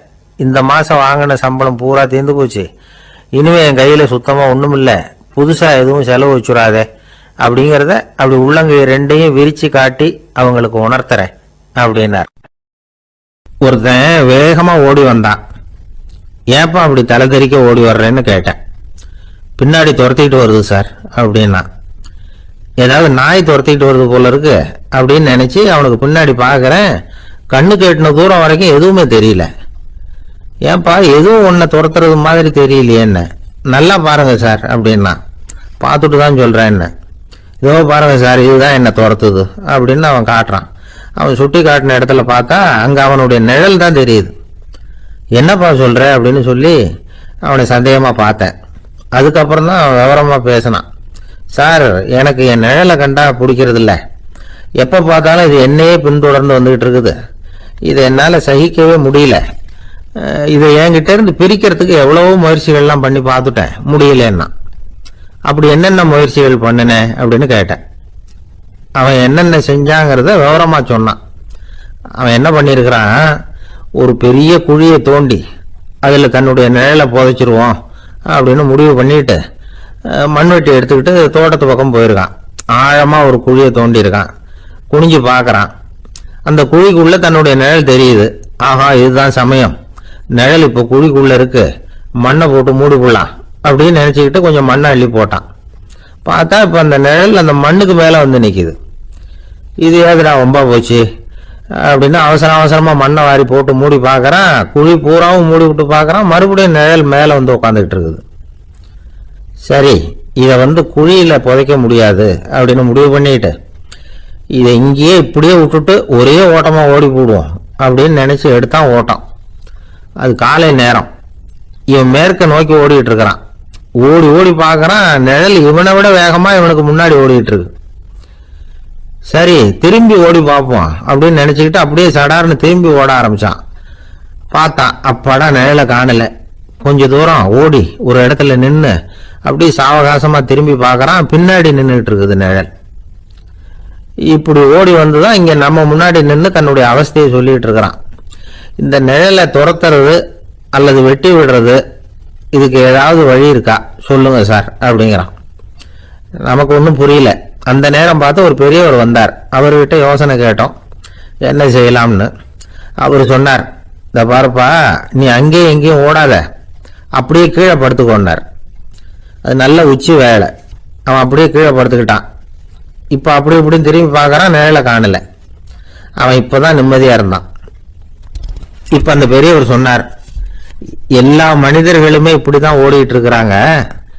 நான் எனது அப்படிங்கிற ஆணவம் தான் அவங்கள துரத்திக்கிட்டு இருக்கு. அதை விட்டுட்டு ஓடணும்னு நினைச்சாலும் அது முன்னாடி வந்து நிக்குது. பரம்பொருளை நோக்கி ஓடுறப்போ இந்த ஆணவம் பின்னாடி வந்து விடுது. பரிபூர்ண சரணாகதிங்கிற நிலையில அது முழுசுமா மறைஞ்சுடுது. தன்னை உணர்கிற வேலை அது. அந்த நேரம் மனிதனுக்கு விடுதலை உணர்வு ஏற்படுகிற நேரம் அது. அப்படிப்பட்ட சுதந்திர மனிதர்களாக எல்லாரும் மாறி போயிட்டாங்கன்னா இந்த உலகமே இன்பமயம் அப்படின்னு ஒரு விளக்கம் கொடுத்தார் பெரியவர். நம்மால் ஒருத்தர் வேகமா ஓடி வந்துகிட்டு இருந்தான். ஏன்டா இப்படி ஓடி வர்ற அப்படின்னு கேட்டார் எதிரில் வந்தவர். ஆசை துரத்துது, அதுதான் ஓடி வர்றேன்னா. உனக்கு என்ன ஆசைன்னு கேட்டார். எனக்கு ஒன்றும் ஆசை இல்லைங்க, என்னை எப்படியாவது பிடிச்சுடணும்னு போலீஸ்காரங்களுக்கு ஆசை. அந்த ஆசை இப்ப என்னை துரத்தி பின்னாடி வந்துகிட்டு இருக்குது. அதுதான் தப்பிச்சு வந்துகிட்டு இருக்கிறேன். குறுக்க நிக்காதீங்க சார், வழியை விடுங்க அப்படின்னு சொல்லிவிட்டு வேகமா ஓடி மறைஞ்சான். எனக்கு வாழ்க்கையில ஒரே ஒரு ஆசை தான் சார் அப்படின்னார் ஒருத்தர். அது என்னன்னு கேட்டேன். ஆசைகளை ஒழிச்சுடணுங்கிறது தான் என்னோட ஆசை அப்படின்னார். இப்படி ஆசைகளை ஒழிக்க வேண்டும் அப்படிங்கறதையே ஒரு ஆசையா கொள்றது அபத்தம் அப்படிங்கிறார் ஒரு பெரியவர். இது மாதிரி ஆசைகளை ஒழிக்க ஆசைப்பட்டா அந்த நோக்கம் நிறைவேறாதான். அந்த முயற்சியால புதுசா சில துன்பங்கள் தான் சேருமா. அதுல புதுசா ஒரு ஆசை தலை தூக்கும் அப்படிங்கிறார் அவர். ஆசைகளை தானா விழ வச்சுடலாம். அதுக்கு வழி என்ன தெரியுமா? எந்த ஒரு ஆசையையுமே பூரணமா நிறைவேற்றிக் கொள்ள முடியாதுங்கிறத உணரணும். அதை உணர்ந்தா ஆசைகள் தானா வந்துடும். அதை விட்டுட்டு ஆசைகளை விட்டுடணுங்கிறதையே ஒரு ஆசையா வச்சுக்கிட்டு அதுக்காக கடுமையா முயற்சிகளையும் செஞ்சுக்கிட்டு நான் ஆசைகளை விட்டுட்டு ஞானோதயம் அடையறதுக்கு கடுமையா முயற்சி பண்ணிட்டு இருக்கிறேன் சார் அப்படின்னு சொல்லிக்கிட்டு இருந்தா எந்த காலத்திலையும் ஞானோதயம் வரப்போறது இல்லை. அதுக்கு பதிலாக துன்பம் தான் சேரும் அப்படிங்கிறது அவரோட கருத்து. எந்த ஒரு ஆசையையும் பூரணமா நிறைவேற்றி கொள்ள முடியாது அப்படிங்கிறத உணரணும். ஒரு ராஜா, அவர் மனசுல அமைதி இல்லை, எப்பவும் கஷ்டப்பட்டுக்கிட்டே இருந்தார். இந்த துன்பத்தை போக்குறதுக்கு பல வழிகள்ல என்னென்னமோ முயற்சியெல்லாம் பண்ணி பார்த்தார். ஒன்னும் சரியா வரல. கடைசியா ஒரு காரியம் பண்ணார். அதாவது ஒரு வேதாந்தியை தேடிட்டு போனார். அவரை பார்த்து கேட்டார், ஐயா, என்னுடைய துன்பங்கள்ல இருந்து நான் விடுபடணும், அதுக்கு சுலபமா ஏதாவது ஒரு வழி இருந்தா சொல்லுங்களேன் அப்படின்னு கேட்டுக்கிட்டார். அதுக்கு அந்த வேதாந்தி சொன்னார், அதுக்கு ஒரு வழி சொல்றேன், அது மாதிரி செய். அதாவது உன்னுடைய ராஜ்யத்துக்குள்ள போதுங்கிற மனசோட வாழற ஒருத்தனை கண்டுபிடிக்கணும். அப்படி கண்டுபிடிச்சு அவனுடைய சட்டையை வாங்கி நீ போட்டுக்கணும். அப்படி போட்டுக்கிட்டா உன்னுடைய துன்பம் தீர்ந்துரும் அப்படின்னார். உடனே ராஜாவுக்கு ரொம்ப மகிழ்ச்சி. அரண்மனையில இருந்த அத்தனை பேரையும் ஆளுக்கு ஒரு பக்கமா அனுப்புனார். தேட சொன்னார். போதுங்கிற மனசுடைய ஒருத்தனை கண்டுபிடிச்சு கொண்டுகிட்டு வாங்க அப்படின்னார். எங்கெங்கயோ தேடி கடைசியா ஒரு ஆளை கண்டுபிடிச்சாங்க. அவன் போதுங்கிற மனசோட இருக்கிறவன் தான். ஆனா அவன்கிட்ட சட்டை எதுவும் இல்லை. இடையில கட்டியிருக்கிற துண்டே போதுங்கிற மனசோட அவன் வாழ்ந்துகிட்டு இருக்கிறான். சட்டை இருந்தாவில் ராஜா வாங்கி மாட்டிக்க முடியும். அந்த வேதாந்தி ஏன் அப்படி சொன்னாருங்கிறதுக்கான அர்த்தம் இப்பதான் ராஜாவுக்கு புரிஞ்சுதான். இதுவரைக்கும் சொன்னதெல்லாம் ஞான மார்க்கத்தை தேடிட்டுறவனுக்கான உள்ள தகவல். இப்போ இன்னைக்கு இளைஞர்கள் இதை கேட்டுட்டு நமக்கு ஆசையே வேணாம் அப்படின்னு முடிவு பண்ணிவிட்டா வாழ்க்கையில முன்னேறவே முடியாது. நம்முடைய முயற்சிக்கு ஆசைதான் தூண்டுகோல். அதனால இந்த ஆசையையும் அந்த ஆசையையும் போட்டு குழப்பிக்க கூடாது. ஆனா ஒண்ணு, பேராசை நமக்கு தேவையில்லை. நாம படுற ஆசையிலேயும் ஒரு நியாயம் இருக்கணும். ஏன்னா நம்மள சில பேர், நீங்க தான் சார் சொன்னீங்க, அதனாலதான் ஆசைப்பட்டேன், அரைதான் கிடைச்சது மிச்சம் அப்படிம்பாங்க கன்னத்தை தடவிக்கிட்டே. அதனால இப்பெல்லாம் எந்த தகவலை சொன்னாலும் ரொம்ப எச்சரிக்கையா இருக்க வேண்டி இருக்குது. ஒரு ஆளு ஒரு கடை வச்சு வியாபாரம் பண்ணிட்டு இருந்தான். அவனுக்கு ரொம்ப பேராசை, நிறைய பணம் சேர்க்கணும்னு. திடீர்னு ஒரு நாள் அவனுக்கு உடம்பு ரொம்ப சுகம் இல்லாம போயிட்டுது. இனிமே பிழைக்கிறது கஷ்டங்கிற நிலைமை. மரணப்படுகையில இருக்கிறான். சொந்தக்காரங்கள்லாம் சுத்தி உட்கார்ந்து இருக்கிறாங்க. இவன் மெதுவா கண்ணை திறந்து பாக்குறான். என் வீட்டுக்காரி எங்கன்னா, இதோ இருக்கேன் அப்படின்னாங்க அந்த அம்மா. பசங்கள்லாம் எங்கேங்கிறான். இதோ பக்கத்துலதான் நின்றுட்டு இருக்கிறோங்கிறாங்க. பொண்ணுங்க எங்கேங்கிறான். எல்லாம் இங்கதான் இருக்கிறோம் அப்படிங்கிறாங்க. எல்லாம் இங்கதான் பக்கத்துலதான் இருக்கோம், நீங்க கவலைப்படாதீங்கன்னு சொல்றாங்க எல்லாம். அவன் மெதுவா கஷ்டப்பட்டு வாயை திறந்து, அட பாவீங்களா, எல்லாரும் இங்க இருந்தா அங்க கடையை யாரு கவனிக்கிறது அப்படின்னானா. ஜப்பான்ல உள்ள ஒரு புத்த விகாரை. அங்க ஒரு வயசான பௌத்த குரு தங்கியிருக்கிறார். ஒரு நாள் ராத்திரி கடுமையான குளிர். அவரால் தாங்க முடியல. பார்த்தார், மரத்துல செஞ்ச புத்த சிற்பங்கள் அங்க நிறைய இருந்தது. அதுல ஒன்ன எடுத்து அதுக்கு தீ மூட்டி அந்த நெருப்புல குளிர் காஞ்சிட்டு இருக்கிறார். மர சிற்பம் தீ வச்சதும் படபடன்னு வெடிக்க ஆரம்பிச்சுட்டுது. அந்த சத்தத்தை கேட்டதும் அந்த புத்த விகாரையின் குருக்கள் வெளியில ஓடி வந்தார். இவர் ஆனந்தமா குளிர் காஞ்சிக்கிட்டு இருக்கிறார். அவரால் பொறுத்துக்க முடியல. தெருவில் தெரிஞ்சுக்கிட்டு இருந்த அந்த பெரியவரை இங்க தங்க அனுமதிச்சதே அவரு தான். இவர் இப்படி பண்றாருன்னு நினைச்சுக்கிட்டே அவரை கோபமா பார்த்தார். ஏன் இப்படி கோபமா பாக்குறீங்க, இப்படி வந்து உட்காருங்க அப்படிங்கிறாரு இவர். அவருக்கு இன்னமும் கோபம் வந்துட்டுது. எங்கள் கடவுளை வந்து எரிச்சுட்டீங்களே அப்படின்னு சத்தம் போட்டாராம். அப்படியா அப்படின்னு கேட்டுக்கிட்டே அந்த சாம்பலை கிளறினார் இவர். என்ன செய்யறீங்கன்னு கேட்டிருக்காரு அவர். நான் எலும்புகளை தேடுறேன்னாராம். நீங்க ஒரு பைத்தியம், இது ஒரு மர சிற்பம், இதுல எலும்புகள் கிடையாது அப்படின்னாராம். அவருக்கு கோபம் வந்துட்டுது. உடனே வெளியில போங்கன்னு கத்தியிருக்கார். வெளியில தள்ளி கதவையும் சாத்தி விட்டாராம். மறுநாள் காலையில கதவை திறந்து பார்த்தா அந்த வயசான பெரியவர் ஒரு மைல்கல் மேல சில காட்டு பூக்களை வச்சு புத்தம் சரணம் கச்சாமின்னு சொல்லிக்கிட்டே இருக்கிறார். இவருக்கு சந்தேகமா போட்டுது. கிட்ட போனார். என்ன செஞ்சுக்கிட்டு இருக்கீங்கன்னு கேட்டார். இது என்னுடைய காலை நேர பிரார்த்தனைனாராம். நிஜமாவே நீங்க ஒரு பைத்தியமா தான் இருக்கணும், ஏன்னா அது ஒரு மைல்கல் அப்படின்னாராம். இப்ப அந்த பெரியவர் சொன்னாராம், நீங்க ஒரு மரத்தை புத்தரா நினைக்கும் பொழுது நான் ஏன் ஒரு மைல்கல்ல புத்தரா நினைக்கக்கூடாது? நான் வந்து புத்தரை எரிக்கலாம், ஏன்னா அவரை நான் நேசிக்கிறேன். அந்த சிற்பம் வந்து மரத்தால் ஆனதுங்கிறது எனக்கு தெரியும். நான் ஒரு மைல்கல்ல தொழலாம், ஏன்னா அது எனது பூக்களை தாங்குது. நான் இந்த மைல்கல்லுக்குள்ள மறைஞ்சிருக்கிற புத்தரை பார்க்கிறேன். யாராவது ஒரு சிற்பி இதை சிலையாக்கினாதான் நீங்க புத்தரை பார்க்க முடியும். அன்னைக்கு ரொம்ப குளிரா இருந்தது. நான் எனக்குள்ள இருக்கிற புத்தரையும் பாதுகாக்கணும். உள்ளே இருக்கிற புத்தரை காப்பாத்துறதுக்காக வெளியில உள்ள புத்தரை எரிக்கலாம், அதுல ஒன்றும் தப்பு இல்லை. அது அவருடைய போதனையிலேயே இருக்கு. உனக்குள் ஜோதியாக இரு அப்படிங்கிறது அவருடைய போதனை. என்னுடைய புத்தர் வந்து குளிர்ல நடுங்கிட்டு இருந்தார். அந்த மர சிற்பங்கள் வெயில் மழையில உணர்ச்சி இல்லாம இருந்தது, அதனால அப்படி பண்ணினேன். ஆனா நீங்க என்ன பண்ணீங்க? நான் ஒரு மர புத்தரை எரிச்சதுக்காக உயிருள்ள புத்தரை வெளியில தள்ளி கதவை சாத்தினீங்க அப்படின்னாராம் அந்த பெரியவர். உண்மையான பக்திங்கிறது இதுதான். அதாவது உனக்குள் ஜோதியாக இரு அப்படின்னு புத்தர் சொன்னார் இல்லையா, அது மாதிரி தனக்குள் ஜோதியாக இருக்கிற இந்த காலத்து ஆசாமிகள் நிறைய பேர் உண்டு. எப்பவும் போதையிலேயே இருக்கிறவங்க. ஒரு நாள் நடு ராத்திரி ஒரு மது கடையில ஒரு ஆள் அங்குள்ள சிப்பந்திகள் கிட்ட கேட்டுக்கிட்டு இருக்கிறான். மறுபடியும் இந்த கடை எப்போ திறப்பாங்கன்னு கேட்டானா. நாளைக்கு காலையில 8 மணிக்கு திறப்பாங்க அப்படின்னு நானா அங்க இருந்த ஆள். அவன் திருப்பி திருப்பி அதையே கேட்டுக்கிட்டு இருக்கான். இவனுக்கு பதில் சொல்லி சொல்லி அழுத்து போச்சு. அதான் சொல்றேன் ஐயா, நாளைக்கு காலையில வா அப்படின்னாங்களாம். அதுக்கு இவன், நான் வர்றதுக்காக கேட்கலையா, நேத்திக்கு வந்தவன் உள்ளேயே மாட்டிக்கிட்டேன், வெளியில போறதுக்காக கேட்டேன் அப்படின்னு. ராமகிருஷ்ணர் வாழ்ந்த காலத்துல நடந்த ஒரு நிகழ்ச்சி இது. அப்போ ஒரு ஓவியர் இருந்தாராம். அவருக்கு ஒரு ஆசை, ராமகிருஷ்ணர் படத்தை வரையணும். அதை அவர்கிட்டயே கொண்டுட்டு போய் காட்டி அபிப்பிராயம் கேட்கணும். இதுதான் அந்த ஓவியரின் ஆசை. உடனே ராமகிருஷ்ணர் படத்தை வரைஞ்சி முடிச்சார். அதை எடுத்துக்கிட்டு போனார். இவர் போன சமயம் அங்க ராமகிருஷ்ணர் சீடர்களோட உட்கார்ந்துருக்கிறார். விவேகானந்தர் அங்க இருக்கிறார். இந்த ஓவியர் கொண்டுகிட்டு போய் தான் வரைந்த ஓவியத்தை அவர்கிட்ட காட்டினார். ராமகிருஷ்ண பரமஹம்சரின் ஓவியத்தை ராமகிருஷ்ணர்கிட்டயே காட்டுறார். ராமகிருஷ்ணர் என்ன பண்ணார் தெரியுமா? அந்த படத்தை பார்த்தார். உடனே அது காலை தொட்டார். குருதேவருடைய இந்த செயல் சீடர்களுக்கு ரொம்ப வியப்பை உண்டு பண்ணிச்சு. சில பேர் மனசுக்குள்ளேயே ரொம்ப குழம்பி போக ஆரம்பிச்சுட்டாங்க, என்ன இப்படி பண்றாருன்னு. என்ன இது, இது அவரோட படம், அவரே அவரோட படத்தின் காலை தொடுறார் அப்படின்னு யோசிச்சாங்க. சில பேர் ஒன்றும் புரியாம ஒருத்தர் பார்த்து சிரிச்சுக்கிட்டாங்க. அந்த இடத்துல சீடர்கள் மட்டும் இல்ல, சீடர் அல்லாத பல பேர் இருந்தாங்க. தன்னுடைய காலை தானே தொடர இவருடைய செயல் பற்றி என்ன நினைக்கிறது அப்படின்னு அவங்களும் குழம்பி போய் நிக்கிறாங்க. அந்த படத்தை வரைஞ்சி அவர்கிட்ட காட்டின அந்த ஓவியருக்கும் அதிர்ச்சி.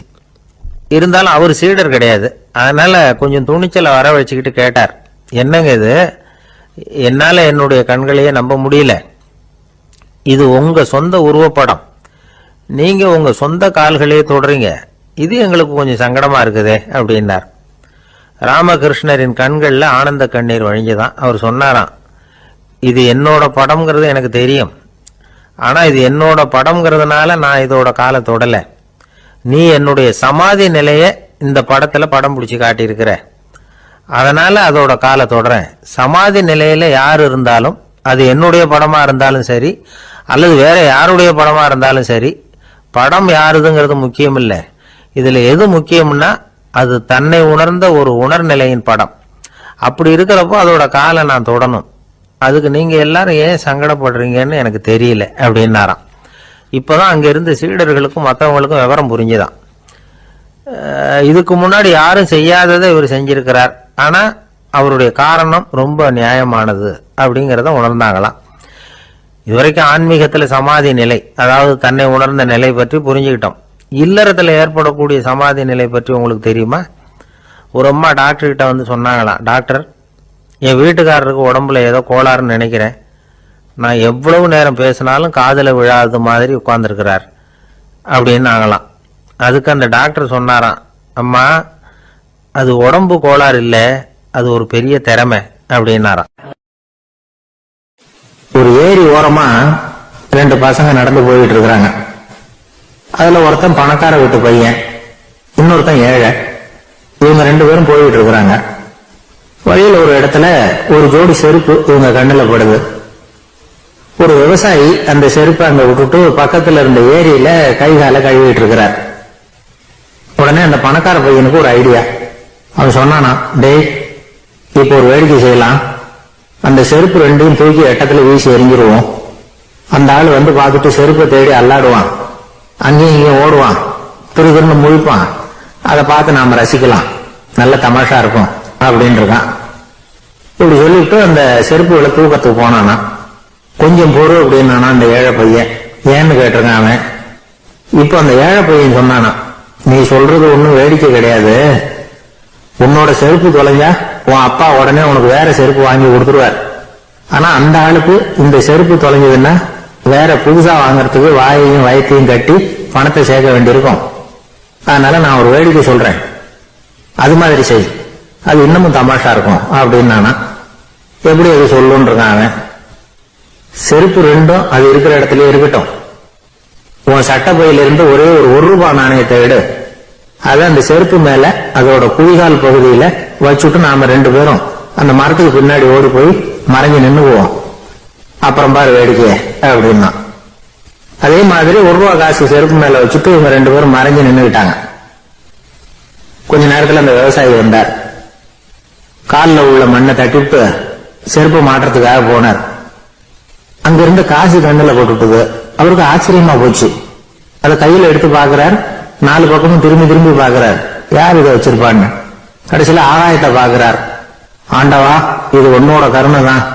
நீதான் யாரோ புண்ணியவான் மனசுல தர்மம் பண்ற எண்ணத்தை உண்டாக்கி இருக்கிற. அந்த புண்ணியவான் நல்லா இருக்கணும் அப்படின்னு வாழ்த்தி அந்த காசை கண்ணுல ஒத்திக்கிட்டாராம். மறைஞ்சிருந்து பார்த்துக்கிட்டு இருந்த ஏழை பையன் இப்படி சொன்னான், பாத்தியா, உன்னை புண்ணியவான்னு வாழ்த்திக்கிட்டு போறார் அந்த ஆள். அவருக்கும் சந்தோஷம், அதை பார்த்து நமக்கும் சந்தோஷம். உனக்கு ₹1 ஒரு பெரிய விஷயம் இல்லை, ஆனா அதனால நமக்கு கிடைச்சிருக்கிற மகிழ்ச்சி ரொம்ப உயர்வானது அப்படின்னு நானா. வேடிக்கையும் கிண்டலும் இது மாதிரி அடுத்தவங்களுக்கு இடைஞ்சலா இல்லாம இருக்கணும் அப்படிங்கிறார் கலைவாணன். ஆனா பாருங்க, அவருக்கே இடைஞ்சலா வர்ற விஷயங்களை கூட அவர் வேடிக்கையா தான் எடுத்துக்கிட்டாராம். ஒரு தடவை ஒருத்தர் கலைவாணர் கிட்ட வந்து, ஐயா, என் குழந்தை செத்து போச்சு அப்படின்னு சொல்லி அழுதாராம்.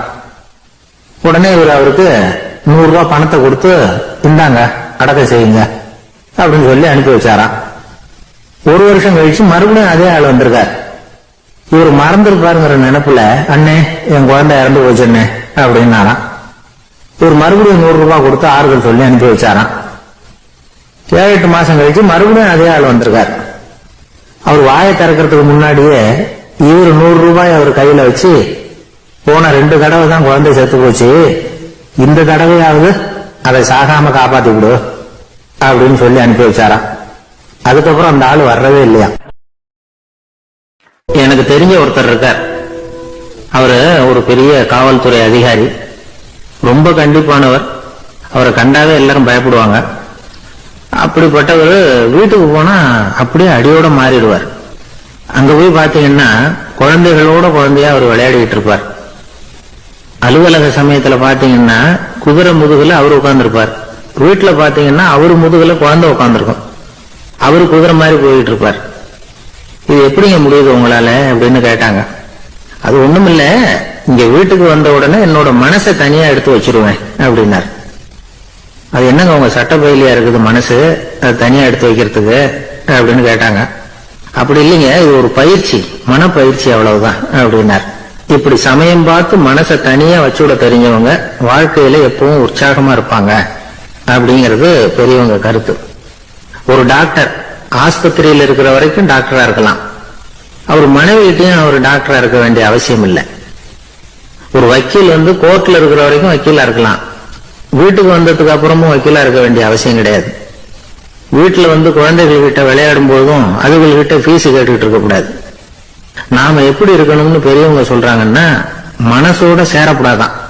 அப்படி சேராம வாழ்க்கையை கவனிக்கணுமா. மனசை அப்படியே தனியா எடுத்து பக்கத்துல வச்சுடணும். அப்படின்னா அது அப்படியே தூக்கி எறிஞ்சுடு அப்படின்னு அர்த்தம் இல்லை. ஏன்னா மனசுங்கிறது நமக்கு உபயோகப்படக்கூடிய ஒண்ணுதான்.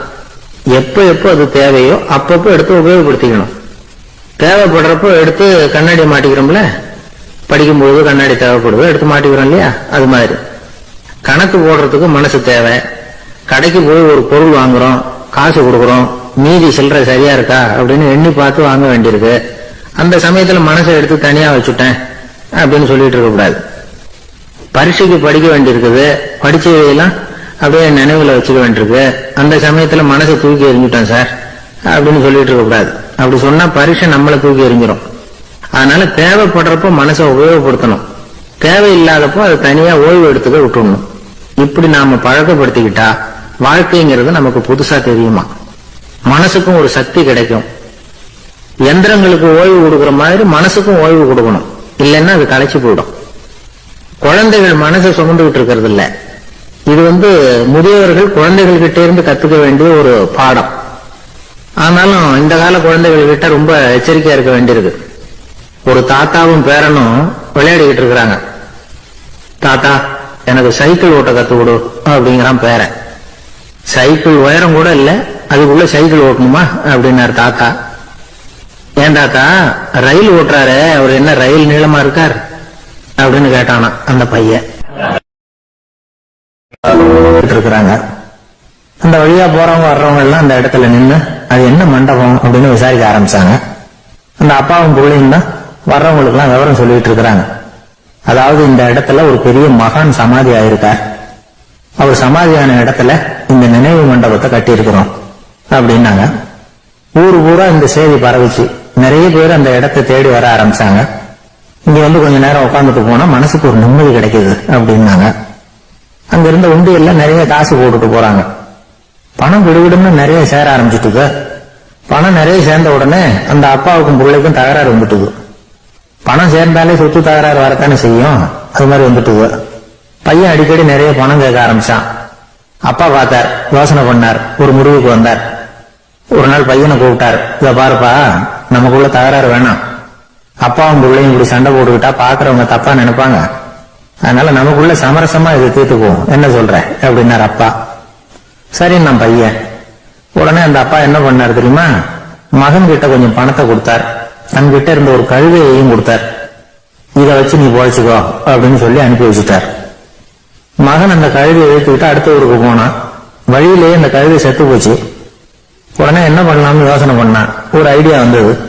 அந்த கழுதைய ஒரு சாலை ஓரமா புதைச்சான். கையில் இருந்த பணத்தை வச்சு அந்த இடத்துல ஒரு கல் மண்டபம் கட்டினான். அந்த வழியா 2 பேர் வந்தாங்க. இது என்ன மண்டபம்னு விசாரிச்சாங்க. இந்த இடத்துல ஒரு பெரிய மகான் சமாதி ஆயிருக்கிறார் அப்படின்னா. இந்த செய்தி ஊர் பூரா பரவ ஆரம்பிச்சுட்டு நிறைய பேர் வந்து போக ஆரம்பிச்சாங்க. இங்க வந்தா மனசுக்கு ஒரு பெரிய நிம்மதி கிடைக்குது அப்படின்னு வேற சொல்ல ஆரம்பிச்சாங்க. வர வர கூட்டம் அதிகமா வர ஆரம்பிச்சுட்டு உண்டியல்ல பணம் நிறைய சேர்ந்துட்டுது. நகையெல்லாம் கூட கழிட்டு காணிக்கையா போட ஆரம்பிச்சுட்டாங்க. அப்பாவை விட மகன் பெரிய ஆளாயிட்டான். இதை கேள்விப்பட்டார் அப்பா. பையனை பார்த்துட்டு வரலாம்னு ஒரு நாள் புறப்பட்டு வந்தார். பையன் ஓஹோன்னு இருக்கிறான். பங்களா, காரு எல்லாம் வந்துட்டுது. எப்படிடா இந்த அளவுக்கு ஆனே அப்படின்னு விசாரிச்சார்.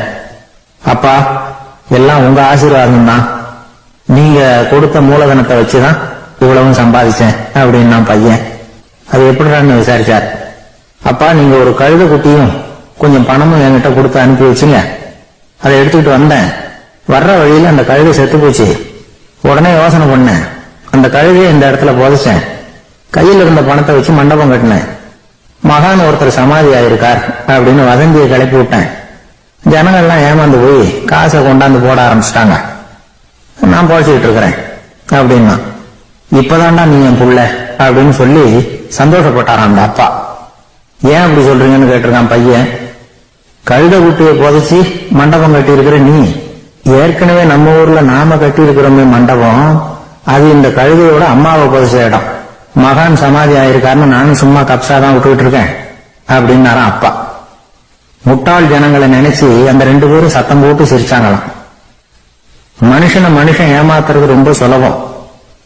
என் கூட படிச்ச ஒருத்தன் திடீர்னு ஒரு நாள் எல்லாருக்கும் அருள் வாக்கு சொல்ல ஆரம்பிச்சுட்டான். அவன் ஒரு ஆபீஸ்லயும் வேலை பார்க்கறான். ஆபீஸ்ல உள்ளவங்க எல்லாம் அவங்ககிட்ட வந்து அருள் வாக்கு கேட்கறது வழக்கம். ஒரு நாள் நான் அவன் முன்னாடி போய் உட்காந்து பேசிட்டு இருந்தேன். அப்போ அதே ஆபீஸ்ல வேலை பார்க்கிற ஒருத்தர் அவங்ககிட்ட வந்து, சுவாமி, என் மேஜையில வச்சிருந்த பேனா திடீர்னு காணாம போட்டுது, அது திரும்ப கிடைக்குமா எனக்கு அப்படின்னு கேட்டார். இவன் கண்ணை உருட்டி பார்த்துட்டு, அது உனக்கு கிடைக்காது, புதுசா வேற ஒண்ணு வாங்கிக்கப்போ அப்படின்னா. சரின்னு அவர் போயிட்டார். அவர் போனதுக்கு அப்புறம் நான் மெதுவா இவனை பார்த்து, அது எப்படிறாது, அது உனக்கு கிடைக்காதுன்னு அவ்வளவு உறுதியா அவர்கிட்ட சொன்னேன் அப்படின்னு கேட்டேன். நீ மெதுவா என் காது கிட்ட வந்து, அந்த பேனாவை கிளப்புனதே நான் தான் அப்படிங்கிறான். உழைப்பும் நேர்மையும் உயர்வதற்கு வழிகள். அதை விட்டுட்டு உட்கார்ந்த இடத்துல இருந்துகிட்டே உயர போகணும் அப்படின்னு ஆசைப்படக்கூடாது. பல பேர் அப்படிதான் கற்பனை பண்றாங்க. அந்த கற்பனையிலேயே பாதி வாழ்க்கை ஓடி போடுது. உழைப்புங்கிற வழியையும் நேர்மைங்கிற வழியையும் ஒதுக்கி விட்டு குறுக்கு வழியில ஓட நினைக்கிறவங்க குப்புற விழுந்துடுறாங்க. எந்த தொழிலை நாம செய்தாலும் சரி, அந்த தொழிலுக்குரிய பெருமையை நாம புரிஞ்சுக்கிட்டு அதுல ஈடுபடணும். அப்படி இல்லாம, என்ன சார் பொழப்புது, இந்த தொழிலை மனுஷன் செய்வானா அப்படி புலம்பிக்கிட்டு இந்த தொழிலையே செஞ்சுட்டு இருக்கிறவங்க நம்மள பல பேர் உண்டு. செய்யும் தொழிலே தெய்வம் அப்படின்னு சொல்றாங்கல்ல, அப்படி சொல்றது எதுக்காக? அந்த அளவுக்கு அதுல ஒரு ஈடுபாடு வேணுங்கிறதுக்காகத்தான். ஒரு பெரிய மலைப்பகுதி, அந்த மலை அடிவாரத்துல ஒரு சிற்பி உட்காந்து ஒரு சிலையை வடிச்சுக்கிட்டு இருக்கிறான். கையில ஒரு சின்ன உளிய வச்சுக்கிட்டு ஒரு பெரிய கருங்கல் பாறையை கொஞ்சம் கொஞ்சமா உடைச்சுக்கிட்டு இருக்கான். ஒரு சிற்பத்தை வடிக்கிறதுங்கிறது அவ்வளவு உன்னதமான ஒரு தொழிலா? எல்லாராலையும் முடியுமா அது? அப்படி இருந்தும் அந்த சிற்பிக்கு மன நிறைவில்லை.